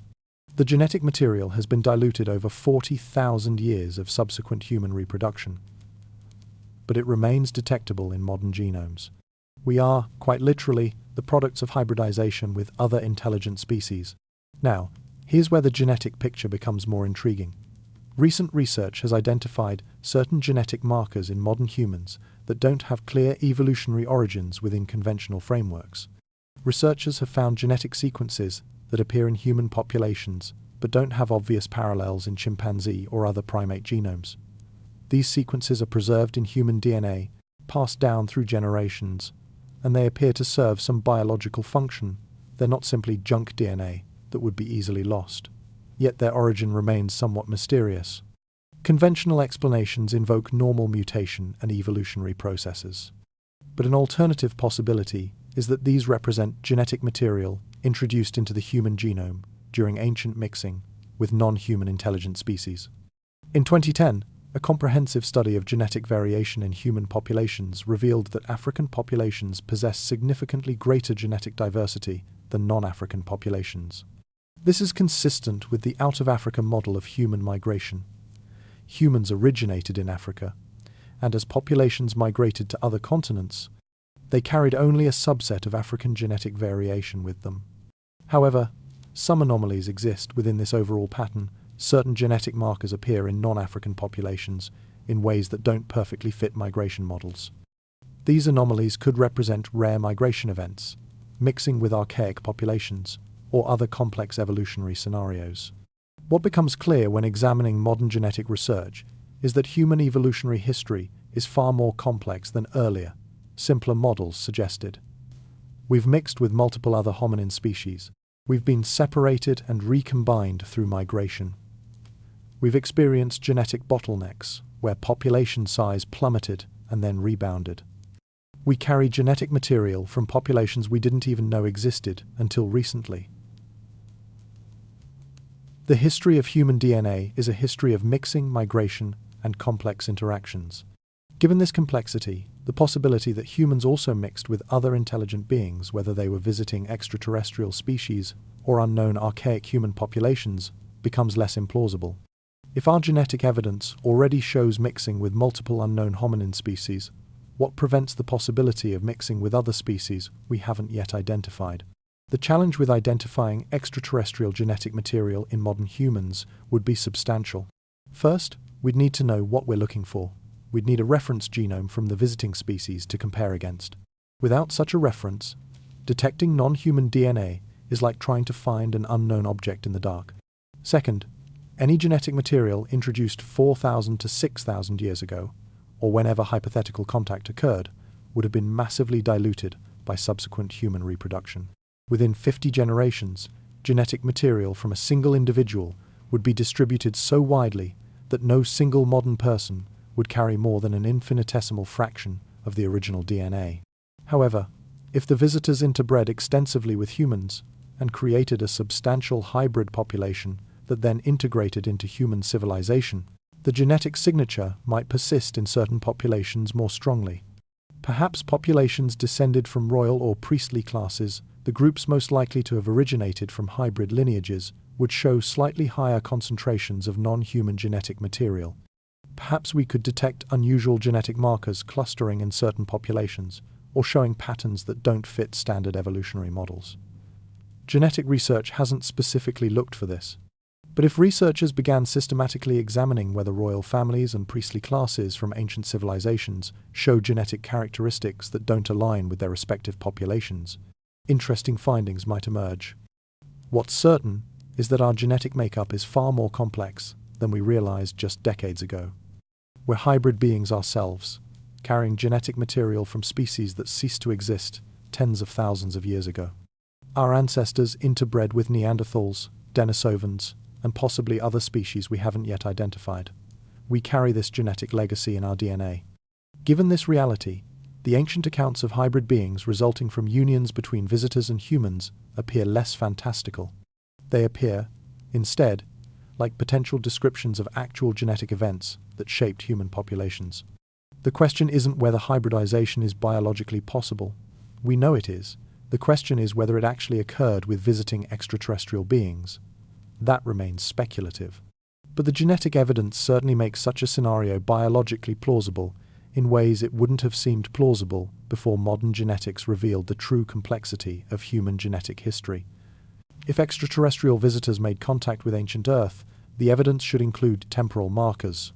There should be specific moments when capability advanced dramatically, when knowledge appeared without clear developmental history, and when civilizations reached technological plateaus or experienced sudden transitions.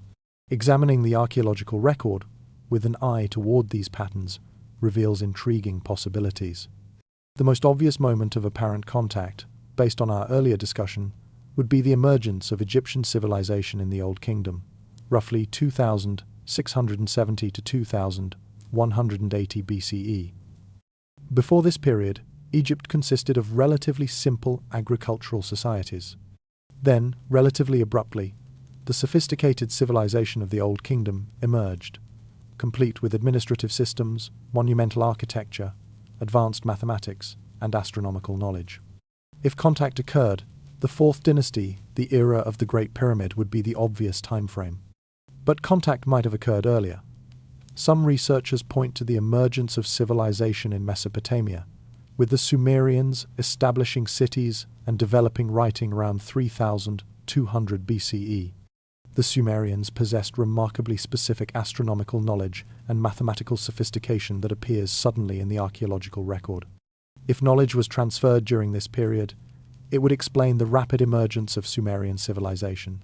The Indus Valley civilization presents another fascinating case. This civilization, flourishing between 2600 and 1900 BCE, possessed sophisticated urban planning, written language, and mathematical knowledge. It appeared relatively suddenly in the archaeological record around 2600 BCE, and then mysteriously declined around 1900 BCE. Why this decline? Why did such a sophisticated civilization disappear? One possibility is that external support, if it existed, was withdrawn. The civilization's abandonment coincides roughly with the end of the pyramid building era in Egypt and precedes the full flowering of Mycenaean civilization in Greece. Could these civilizations have all experienced simultaneous withdrawal of external support? Looking at the pattern of these civilizations, a temporal window of roughly 3,200 to 1,900 BCE emerges as a period when something significant might have occurred. During this window, multiple civilizations independently achieved sophistication that shouldn't have been possible according to conventional timelines. Then, coincidentally or not, several of these civilizations began to transition or decline. Egyptian pyramid construction became less ambitious. The Indus Valley civilization mysteriously declined. The level of astronomical and mathematical knowledge visible in monuments began to recede in subsequent eras. What happened at the end of this period? Again, conventional explanations vary. Climate change, internal conflicts, invasions from external groups, environmental collapse. But an alternative narrative suggests that this was the period when visitors were present and actively sharing knowledge and technological assistance. The end of this period represented the departure of these visitors, after which human civilizations had to rely entirely on their own resources and knowledge to continue development. This wouldn't mean that human civilization collapsed without the visitors. Clearly, human civilization continued, and in many ways flourished after this period. But it might explain why subsequent civilizations, while still achieving remarkable things, didn't maintain the same level of astronomical and mathematical precision visible in 4th Dynasty Egypt or in the earliest Sumerian monuments.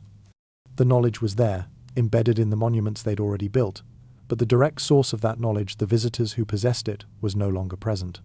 Before this hypothetical contact period, what was happening with human civilization?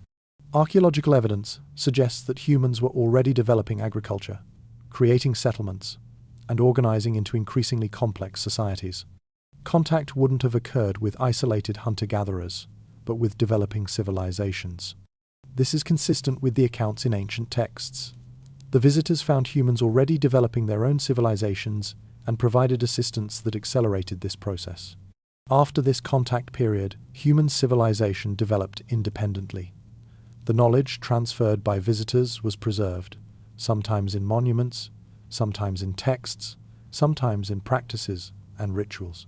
Civilizations rose and fell, but humanity continued advancing, developing new technologies and creating new knowledge. By the classical period, when Greece and Rome were building their civilizations, no external visitors are described or evidenced.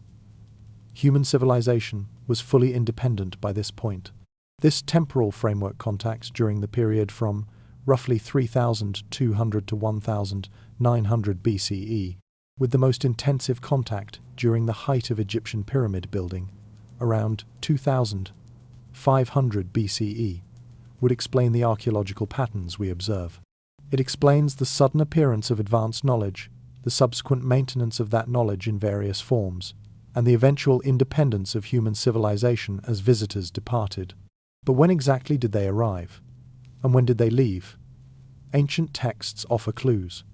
Egyptian chronology is somewhat contested by scholars, but most mainstream Egyptologists place the 4th dynasty between 2589 and 2504 BCE. If the Great Pyramid was built around 2560 BCE, that's a specific point in time. Other pyramids and monuments would cluster around similar timeframes. Sumerian texts describe the Anunnaki arrival in chronologies that, if taken literally, suggest arrival sometime in the 4th millennium BCE, though these chronologies are deeply contested and likely contain chronological distortions. The question of how long visitors remained is equally intriguing.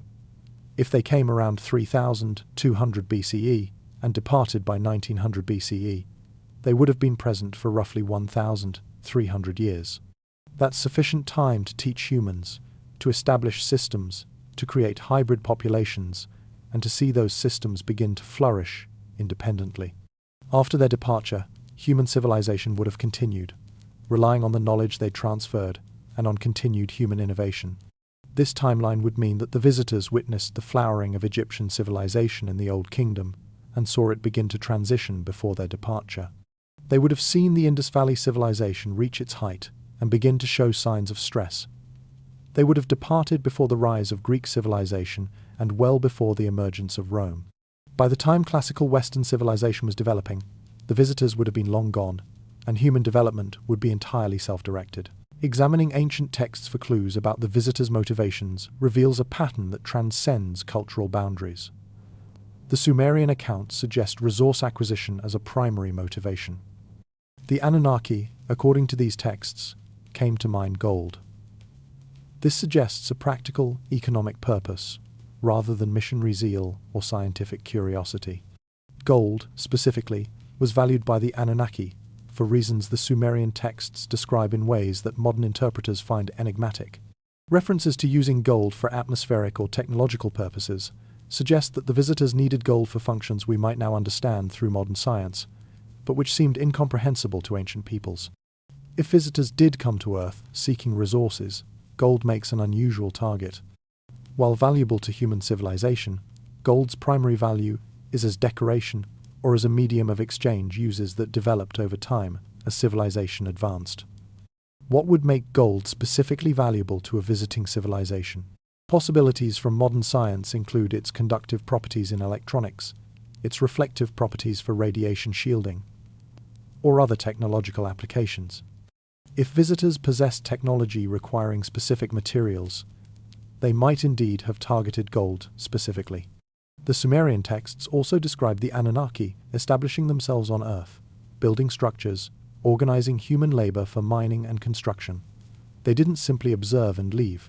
They stayed, they organized, they directed human activity. This suggests an extended presence, not a brief visit. The texts describe conflicts within the Anunnaki group about how much knowledge to share with humans, suggesting that the visitors had debates about their mission and its appropriate scope. The Egyptian perspective on the visitor's purpose appears somewhat different. Rather than resource acquisition, the Egyptian texts emphasize the transfer of knowledge and the establishment of civilization. The Neteru are described as bringing knowledge of mathematics, astronomy, and architecture. Their purpose seems oriented towards civilizational advancement rather than resource acquisition. But these accounts might reflect different aspects of the same contact event, told from different cultural perspectives. Perhaps the visitors' primary purpose was resource acquisition, but their extended presence also resulted in cultural interaction and knowledge transfer. What's crucial is that the visitors' presence was not permanent. At some point, they departed. The ancient texts describe this departure variously. Some suggest it was a planned withdrawal after their mission was complete. Others describe conflicts or challenges that prompted departure. Some texts suggest that the visitors intended to return but haven't yet. But all sources agree on a fundamental point. The visitors left. Why would they leave? Several possibilities exist. If their primary mission was resource acquisition and they'd extracted sufficient resources, they might have simply departed once their objective was met. If conflicts arose between visitors and humans, or among the visitors themselves, departure might have been prompted by these conflicts. If the visitors faced pressures or emergencies on their home world, they might have been recalled. If environmental conditions on Earth became unsuitable for their continued presence, they might have been forced to leave. If they simply completed their intended contact period and moved on to other worlds or civilizations, they might have left as planned. The timing of departure, apparently around 1900 BCE, based on the pattern of civilizational transitions, is intriguing. This coincides with climate transitions that affected multiple civilizations. The late Indus Age collapse around 1900 BCE resulted from various factors, including climate change and environmental stress. Could this transition have coincided with the visitors' departure? Did changing conditions on Earth make it unsuitable for them? Or did their departure occur simultaneously but independently of the environmental transitions? What's most striking is that the departure, whether it occurred for environmental reasons or for reasons specific to the visitors, appears to have been permanent or at least of very long duration. The visitors did not return visibly within recorded human history. If they had, we'd expect clear evidence, ongoing contact, continued knowledge transfer, visitors appearing in historical records from later civilizations. Instead, after the ancient contact period, human civilization develops entirely independently. The knowledge transferred during the contact period is preserved and built upon. But no new evidence of contact appears in the historical record. This raises a profound question. If the visitors intended to return, as some texts suggest, why haven't they? Several possibilities exist. Perhaps the return will occur in our future. The promises in ancient texts might refer to events still to come. Perhaps the return was prevented by circumstances unknown to us. Perhaps the promises of return were misunderstood by ancient peoples. The visitors might have said something that humans interpreted as a promise, but that wasn't intended as such. Alternatively, the absence of return might suggest that the contact event was unauthorized or performed against directives that now prevent further contact. Some science fiction concepts propose a prime directive, a non-interference principle, that prevents advanced civilizations from contacting developing ones. If such a principle exists, and the initial contact was against these principles, subsequent contact might be prohibited even if the visitors survived and maintained the capability to return. What we can say with certainty is that if contact occurred, the visitors' presence was limited in duration, their departure was complete, and human civilization has developed independently for the last 4,000 years. Whatever knowledge was transferred has been preserved, lost, rediscovered, and built upon by human ingenuity. Human civilization is not dependent on ongoing contact. We've proven that humans are capable of remarkable achievement independently. But the initial acceleration that might have come from external knowledge transfer appears to have created advantages that echo through history. The mathematics and astronomy embedded in ancient monuments remain influential. The traditions of knowledge preserved through civilizations continues to shape human understanding. The memory of visitors, encoded in ancient texts and traditions, continues to inspire wonder about our place in the cosmos. Whether the contact actually occurred as described, or remains the province of speculation, the questions it raises about human potential and our relationship to the wider universe remain profoundly significant. Imagine waking to a historical revelation of this magnitude. Suppose tomorrow, conclusive evidence emerged that extraterrestrial visitors had indeed contacted Earth in antiquity, that they'd shared knowledge with ancient civilizations, and that this contact had shaped human development. What would this mean? How would it reshape our understanding of ourselves? First, it would transform our understanding of human history from a narrative of isolated progress to a narrative of guided acceleration during a specific period. We wouldn't be less capable or less intelligent than we believed. If anything, the ability to learn from and build upon external knowledge would demonstrate human adaptability and intellectual flexibility. But we'd recognize that our development wasn't entirely independent. Our origin story would become more complex and more interesting. This revelation would profoundly affect how we understand human potential. If we demonstrated capability to master advanced knowledge shared by visitors, it suggests that human intellect was already sophisticated enough to comprehend complex concepts. The visitors wouldn't have taught humans impossibly advanced ideas. They would have taught concepts that human minds were capable of understanding. This speaks well of human intellectual capacity, not poorly of it. Yet such a revelation would also humble us. We would recognize that our civilization's achievements, while remarkable, benefited from external acceleration at a crucial moment. The pride in independent human accomplishment would be tempered by recognition that we inherited knowledge and advantages that other human populations, developing independently without such contact, might not have possessed. This could shift how we understand human variation and human achievement across cultures. The psychological impact might be even more significant than the historical impact. Our entire framework for understanding ourselves would shift. Humans have long viewed themselves as alone in the universe, unique and isolated. The revelation of ancient contact would fundamentally change this. We would understand ourselves as part of a larger cosmic community. We would know that contact had occurred once, which suggests it could occur again. We would be forced to develop frameworks for understanding our relationship to other intelligent species. This would affect religion and spirituality profoundly. Many religious traditions speak of divine beings descending to interact with humans. If such beings were actually extraterrestrial visitors, how would this change theological understanding? Would aliens become equated with angels or gods? Or would religion and extraterrestrial contact be understood as entirely separate phenomena?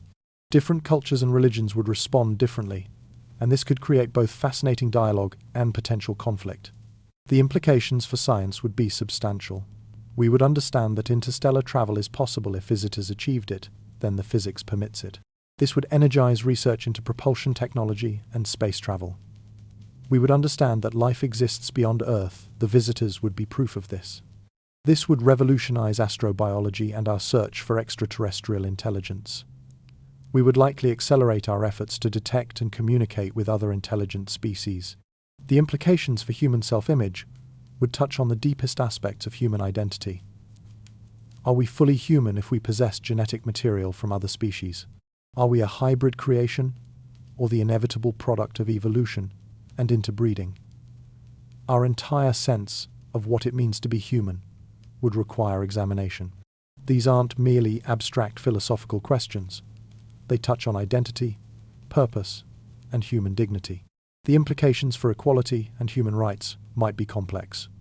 If it became clear that certain ancient populations possessed genetic material from visiting species or had direct interaction with visitors, would this affect how we understand those populations' historical accomplishments?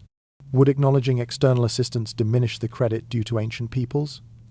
Conversely, would understanding their capacity to work with advanced knowledge demonstrate their excellence?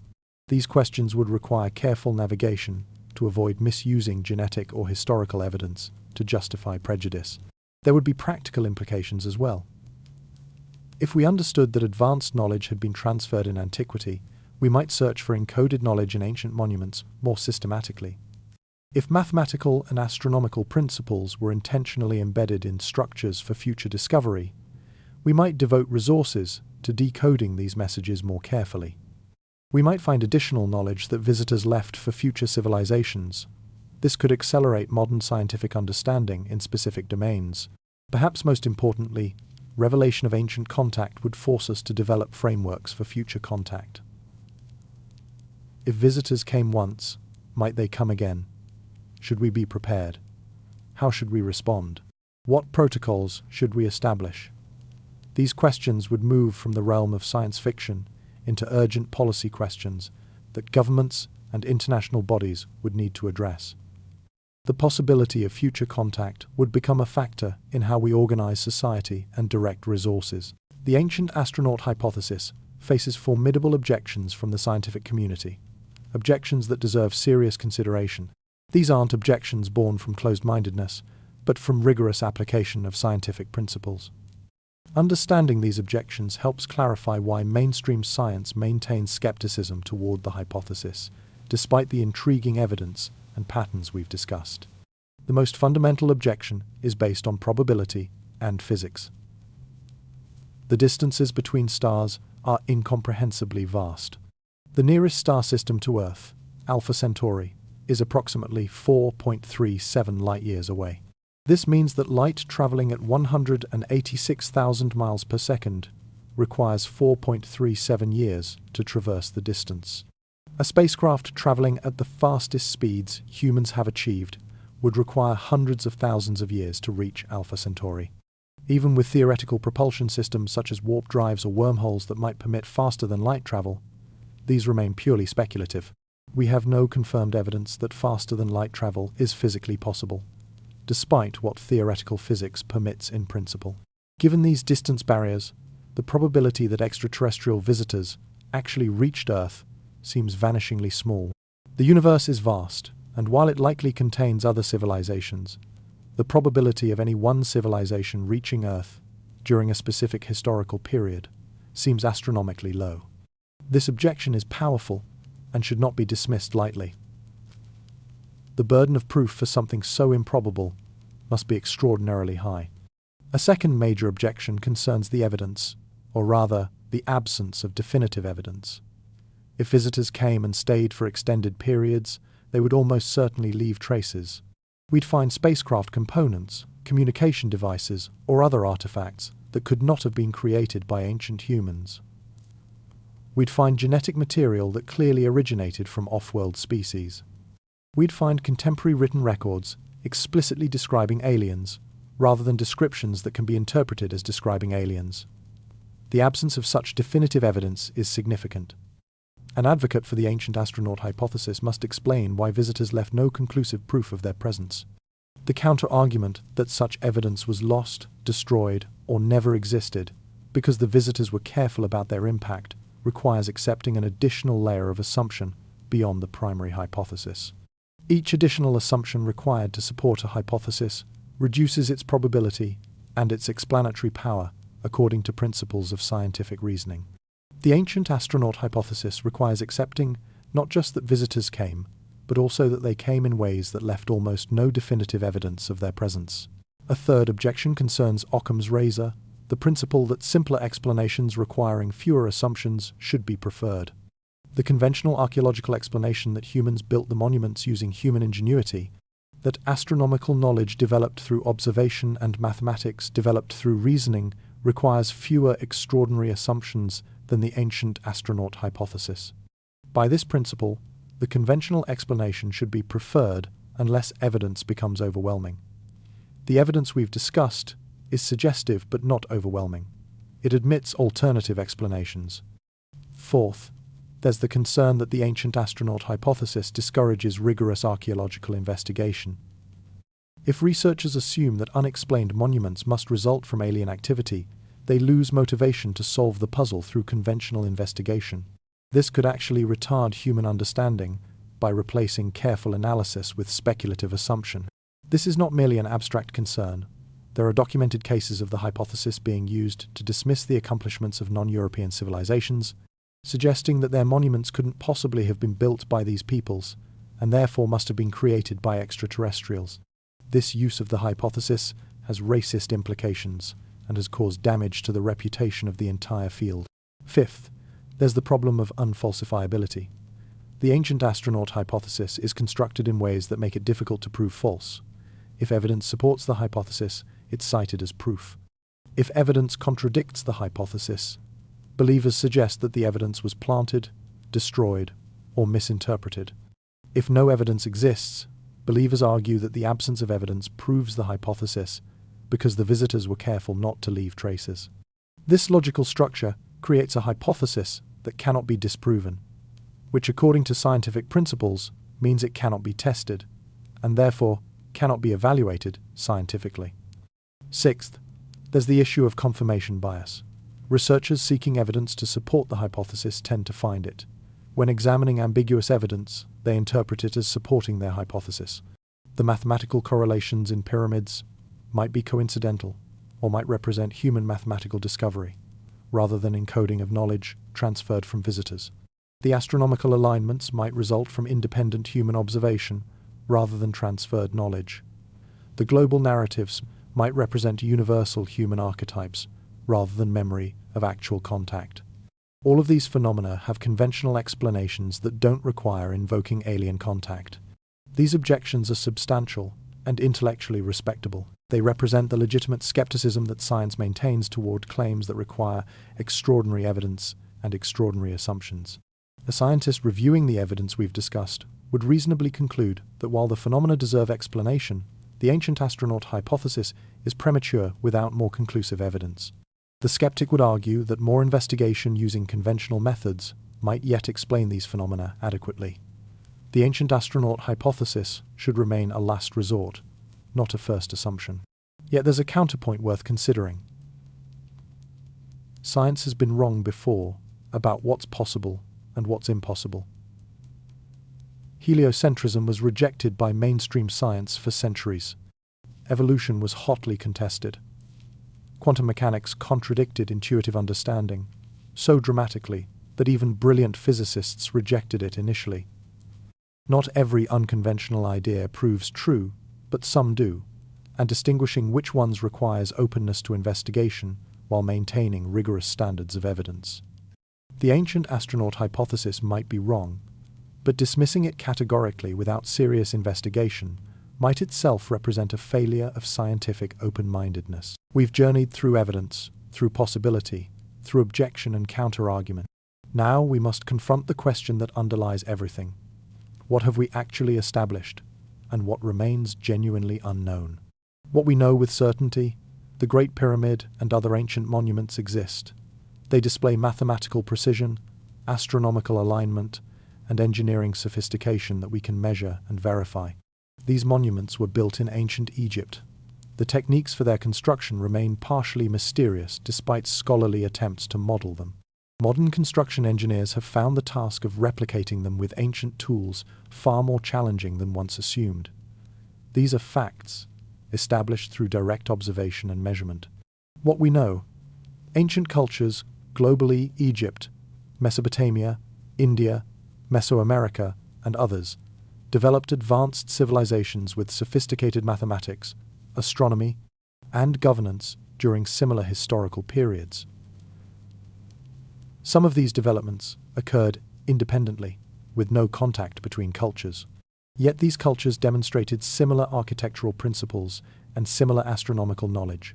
These similarities are real and measurable, though they admit multiple interpretations.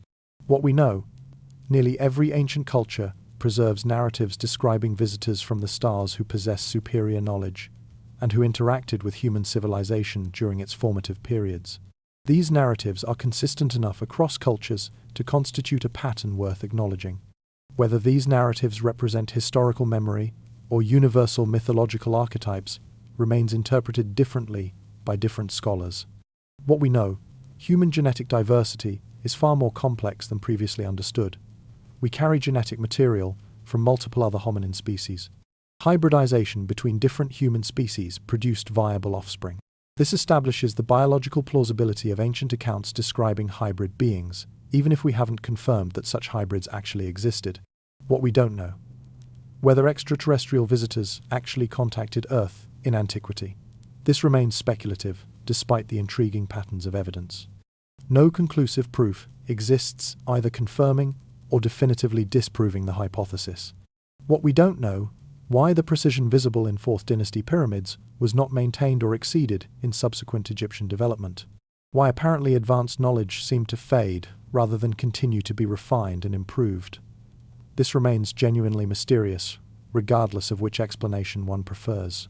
What we don't know: how certain mathematical relationships came to be encoded in ancient monuments if they serve no practical architectural purpose. Conventional explanations exist, but they don't fully satisfy all observers. What we don't know: why similar architectural and astronomical principles appear in cultures that had no contact with each other. Convergent development explains some similarities, but the specificity of certain correlations creates genuine puzzle. What we don't know: what knowledge might be preserved in structures and monuments that we haven't yet deciphered. If ancient architects deliberately embedded knowledge in physical form, that knowledge might still be recoverable through careful analysis. What we may never know: definitive proof of ancient contact, unless new evidence emerges or the visitors return to establish direct communication. The events in question occurred thousands of years ago. Physical evidence is limited. We work with what has survived and what we can deduce from existing evidence. What we may never know: the specific identities, origins, and purposes of any visitors if they existed. The historical record and available evidence, while suggestive, don't provide sufficient information to reconstruct these details with certainty. What we may never know: whether knowledge was transferred through teaching, through genetic inheritance, through environmental influence, or through some other mechanism. Ancient texts describe transfer of knowledge without clearly explaining the mechanism or the extent of what was actually transferred versus what humans developed independently. The mystery, ultimately, persists, and that's significant in itself.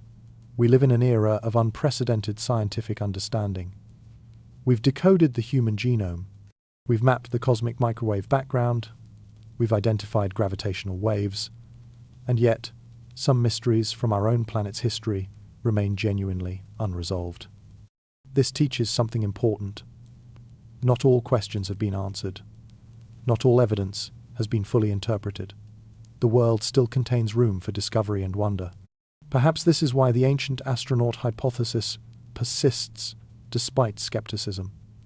It offers a framework for understanding genuine mysteries. Whether the framework ultimately proves correct or incorrect, it acknowledges that mysteries exist and that explanation is required. It invites investigation rather than dismissal. In a world increasingly focused on what we've already understood, the hypothesis reminds us that the ancient past might yet reveal secrets we haven't yet grasped.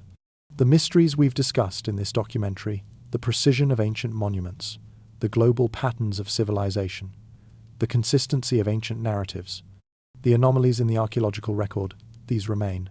They remain whether we accept the ancient astronaut hypothesis or prefer conventional explanations. They remain as invitations to investigation. They remain as reminders that history is not simple, that our ancestors possessed wisdom we're still trying to understand, and that the universe remains far stranger and more wonderful than our everyday experience suggests. The investigation we've undertaken throughout this journey, examining monuments, analyzing evidence, considering alternative explanations, weighing objections, serves a purpose that transcends the specific question of whether visitors contacted ancient Earth. The investigation itself teaches us something about how to approach difficult questions, how to evaluate evidence, and how to maintain intellectual humility in the face of genuine mystery. The monuments and mysteries we've discussed are real, regardless of how they're ultimately explained. The Great Pyramid continues to display its impossible precision. Teotihuacán continues to align with astronomical bodies. The global narratives about visitors continue to echo through ancient literature. These realities demand explanation. Even if the ancient astronaut hypothesis proves incorrect, something about human history still requires clarification.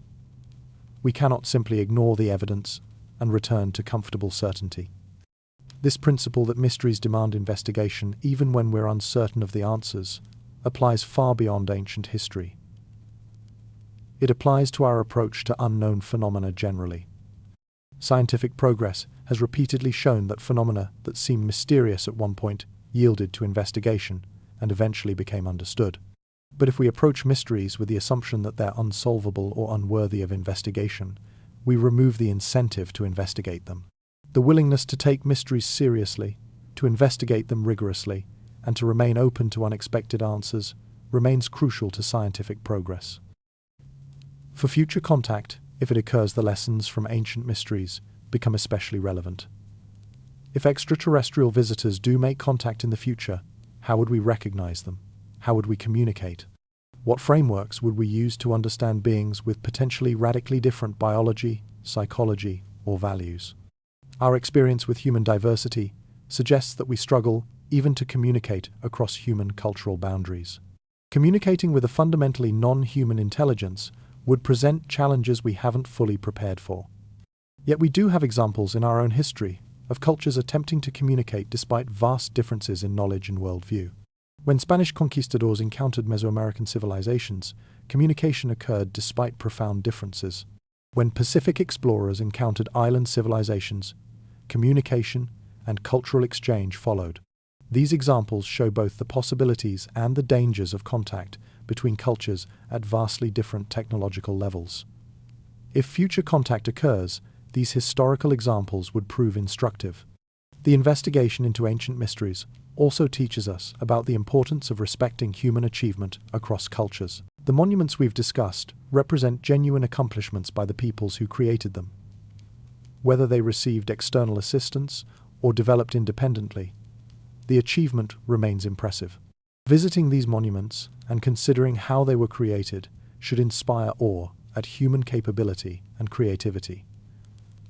This respect should extend backward to all ancient civilizations.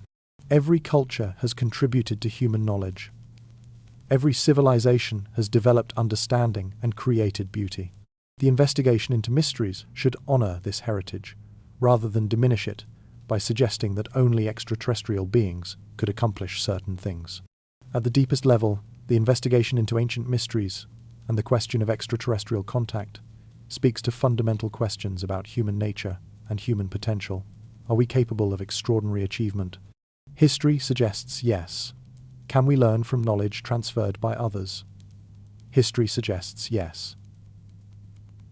Can we preserve knowledge across centuries and civilizations? History suggests yes. Can we continue to develop independently once external support is removed? History, again, suggests yes. These affirmations about human capability remain true regardless of whether visitors came to ancient Earth. But the possibility that visitors did come adds another dimension to these affirmations. It suggests that humans are not only capable of independent achievement, but also capable of learning from and building upon knowledge from external sources. It suggests adaptability, intelligence, and potential for growth that extends beyond what we might achieve in isolation. The future may bring answers to the questions we've discussed. Archaeological discoveries might resolve current mysteries. New dating techniques might clarify timelines. Genetic research might reveal evidence of ancient hybridization, or these mysteries might persist for decades or centuries, remaining as puzzles for future generations to contemplate. Either way, the value of the investigation lies not in certainty, but in the deepening of understanding and the refinement of our questions. If there's a final lesson from this exploration, it might be this: the universe is stranger, more complex, and more wonderful than our everyday experience suggests. The monuments built by ancient peoples speak across millennia. The narratives they preserved reach us still. The knowledge they encoded in stone waits patiently for us to decode it. Whether that knowledge came from human minds, from visiting intelligence, or from some combination of both, it represents the extraordinary capability of conscious beings to understand their universe and to leave records that outlast empires. The Great Pyramid continues to stand, its secrets partially revealed and partially hidden. The ancient narratives continue to speak to us from thousands of years in the past. The monuments of ancient civilizations continue to challenge our assumptions about what was possible. These mysteries remain, and in remaining, they serve their greatest purpose. They keep us asking questions, keep us investigating, keep us humble before the complexity of history. They remind us that the past is not simply behind us, but part of us, that human achievement deserves respect, that we remain capable of wonder, and that the greatest discoveries might yet lie ahead, waiting in the mysterious depths of history for the right questions to unlock them. What we do know is this: the monuments were built, the knowledge exists, the questions persist, and humanity, standing here in the 21st century, remains capable of awe before what came before us. We remain capable of serious investigation. We remain capable of changing our minds when evidence warrants. These capacities, perhaps more than the specific answer to any single historical question, define what it means to be human. They define our potential. And they promise that the future, like the past, remains genuinely open to discovery. The stones remain, the stars remain, the questions remain. And we, the inheritors of history, continue asking them, sometimes in darkness, sometimes in light, always seeking to understand where we came from and what we might become. That journey, that endless seeking, that refusal to accept false certainty, perhaps that is the greatest legacy left to us by those who came before. Not answers, but the capacity and the courage to ask better questions. That inheritance, alone, is worth far more than gold. The Great Pyramid rises against the Egyptian sky, exactly as it has for millennia. But through this investigation, we see it differently. We see it not just as an ancient monument, but as a message. We see the precision not just as engineering achievement, but as intentional communication. We see the astronomical alignments not just as architectural choices, but as deliberate encoding of knowledge. We see the monuments globally as part of a pattern, a conversation conducted across centuries and continents, in a language of stone and mathematics. The mystery endures, and in enduring, it serves us well. It reminds us that much remains to be discovered. It reminds us that our current knowledge, impressive as it is, remains incomplete. It reminds us that we live in a universe of wonder, that history contains secrets worth uncovering, and that the greatest discoveries might yet await us in the depths of time or the reaches of space. As you continue through your life, carrying the questions and evidence we've discussed, remember this: the monuments are real, the patterns are real, the narratives are real. What remains to be determined is how we interpret them, what they mean for our understanding of ourselves, and what we do with that understanding. That interpretation, that meaning-making, that action that is now in your hands. That is the continuing investigation. The questions remain. The mysteries persist. The universe waits. And somewhere in the vast cosmos, whether in our distant past or our distant future, other intelligences may be asking the same questions we ask, may be wondering about their origins, may be building monuments to their own mysteries, may be preserving narratives about visitors and knowledge and the great events that shaped their civilizations. Perhaps one day we'll understand that we were not alone in asking these questions. Perhaps one day we'll understand that consciousness itself, throughout the universe, searches for meaning, preserves memory, and asks about origins. Until that day, if it comes, we have the monuments, we have the narratives, we have the questions, and we have each other, inheritors of an ancient mystery, seekers of an ancient truth, explorers of the vast terrain between certainty and wonder. The journey continues, the investigation persists, and the greatest mystery of all remains. What is the meaning of our place in this universe? And what stories will we tell those who come after us about the mysteries we've inherited and the discoveries we've made? The night sky remains vast. The ancient stones remain silent. The questions remain unanswered. And that, perhaps, is as it should be. For in the space between what we know and what we don't know, in the territory between certainty and mystery, in the dialogue between past and future, that is where discovery lives. That is where wonder survives. That is where we, as a species, continue to grow, to learn, to ask better questions, and to reach toward understanding. Thank you for joining this investigation into lost civilizations, erased history, and the enduring mystery of who truly built the monuments that still stand as testimony to human capability, cosmic connection, and the eternal human drive to understand where we come from and what we might become. The mystery remains, and now it's yours to contemplate.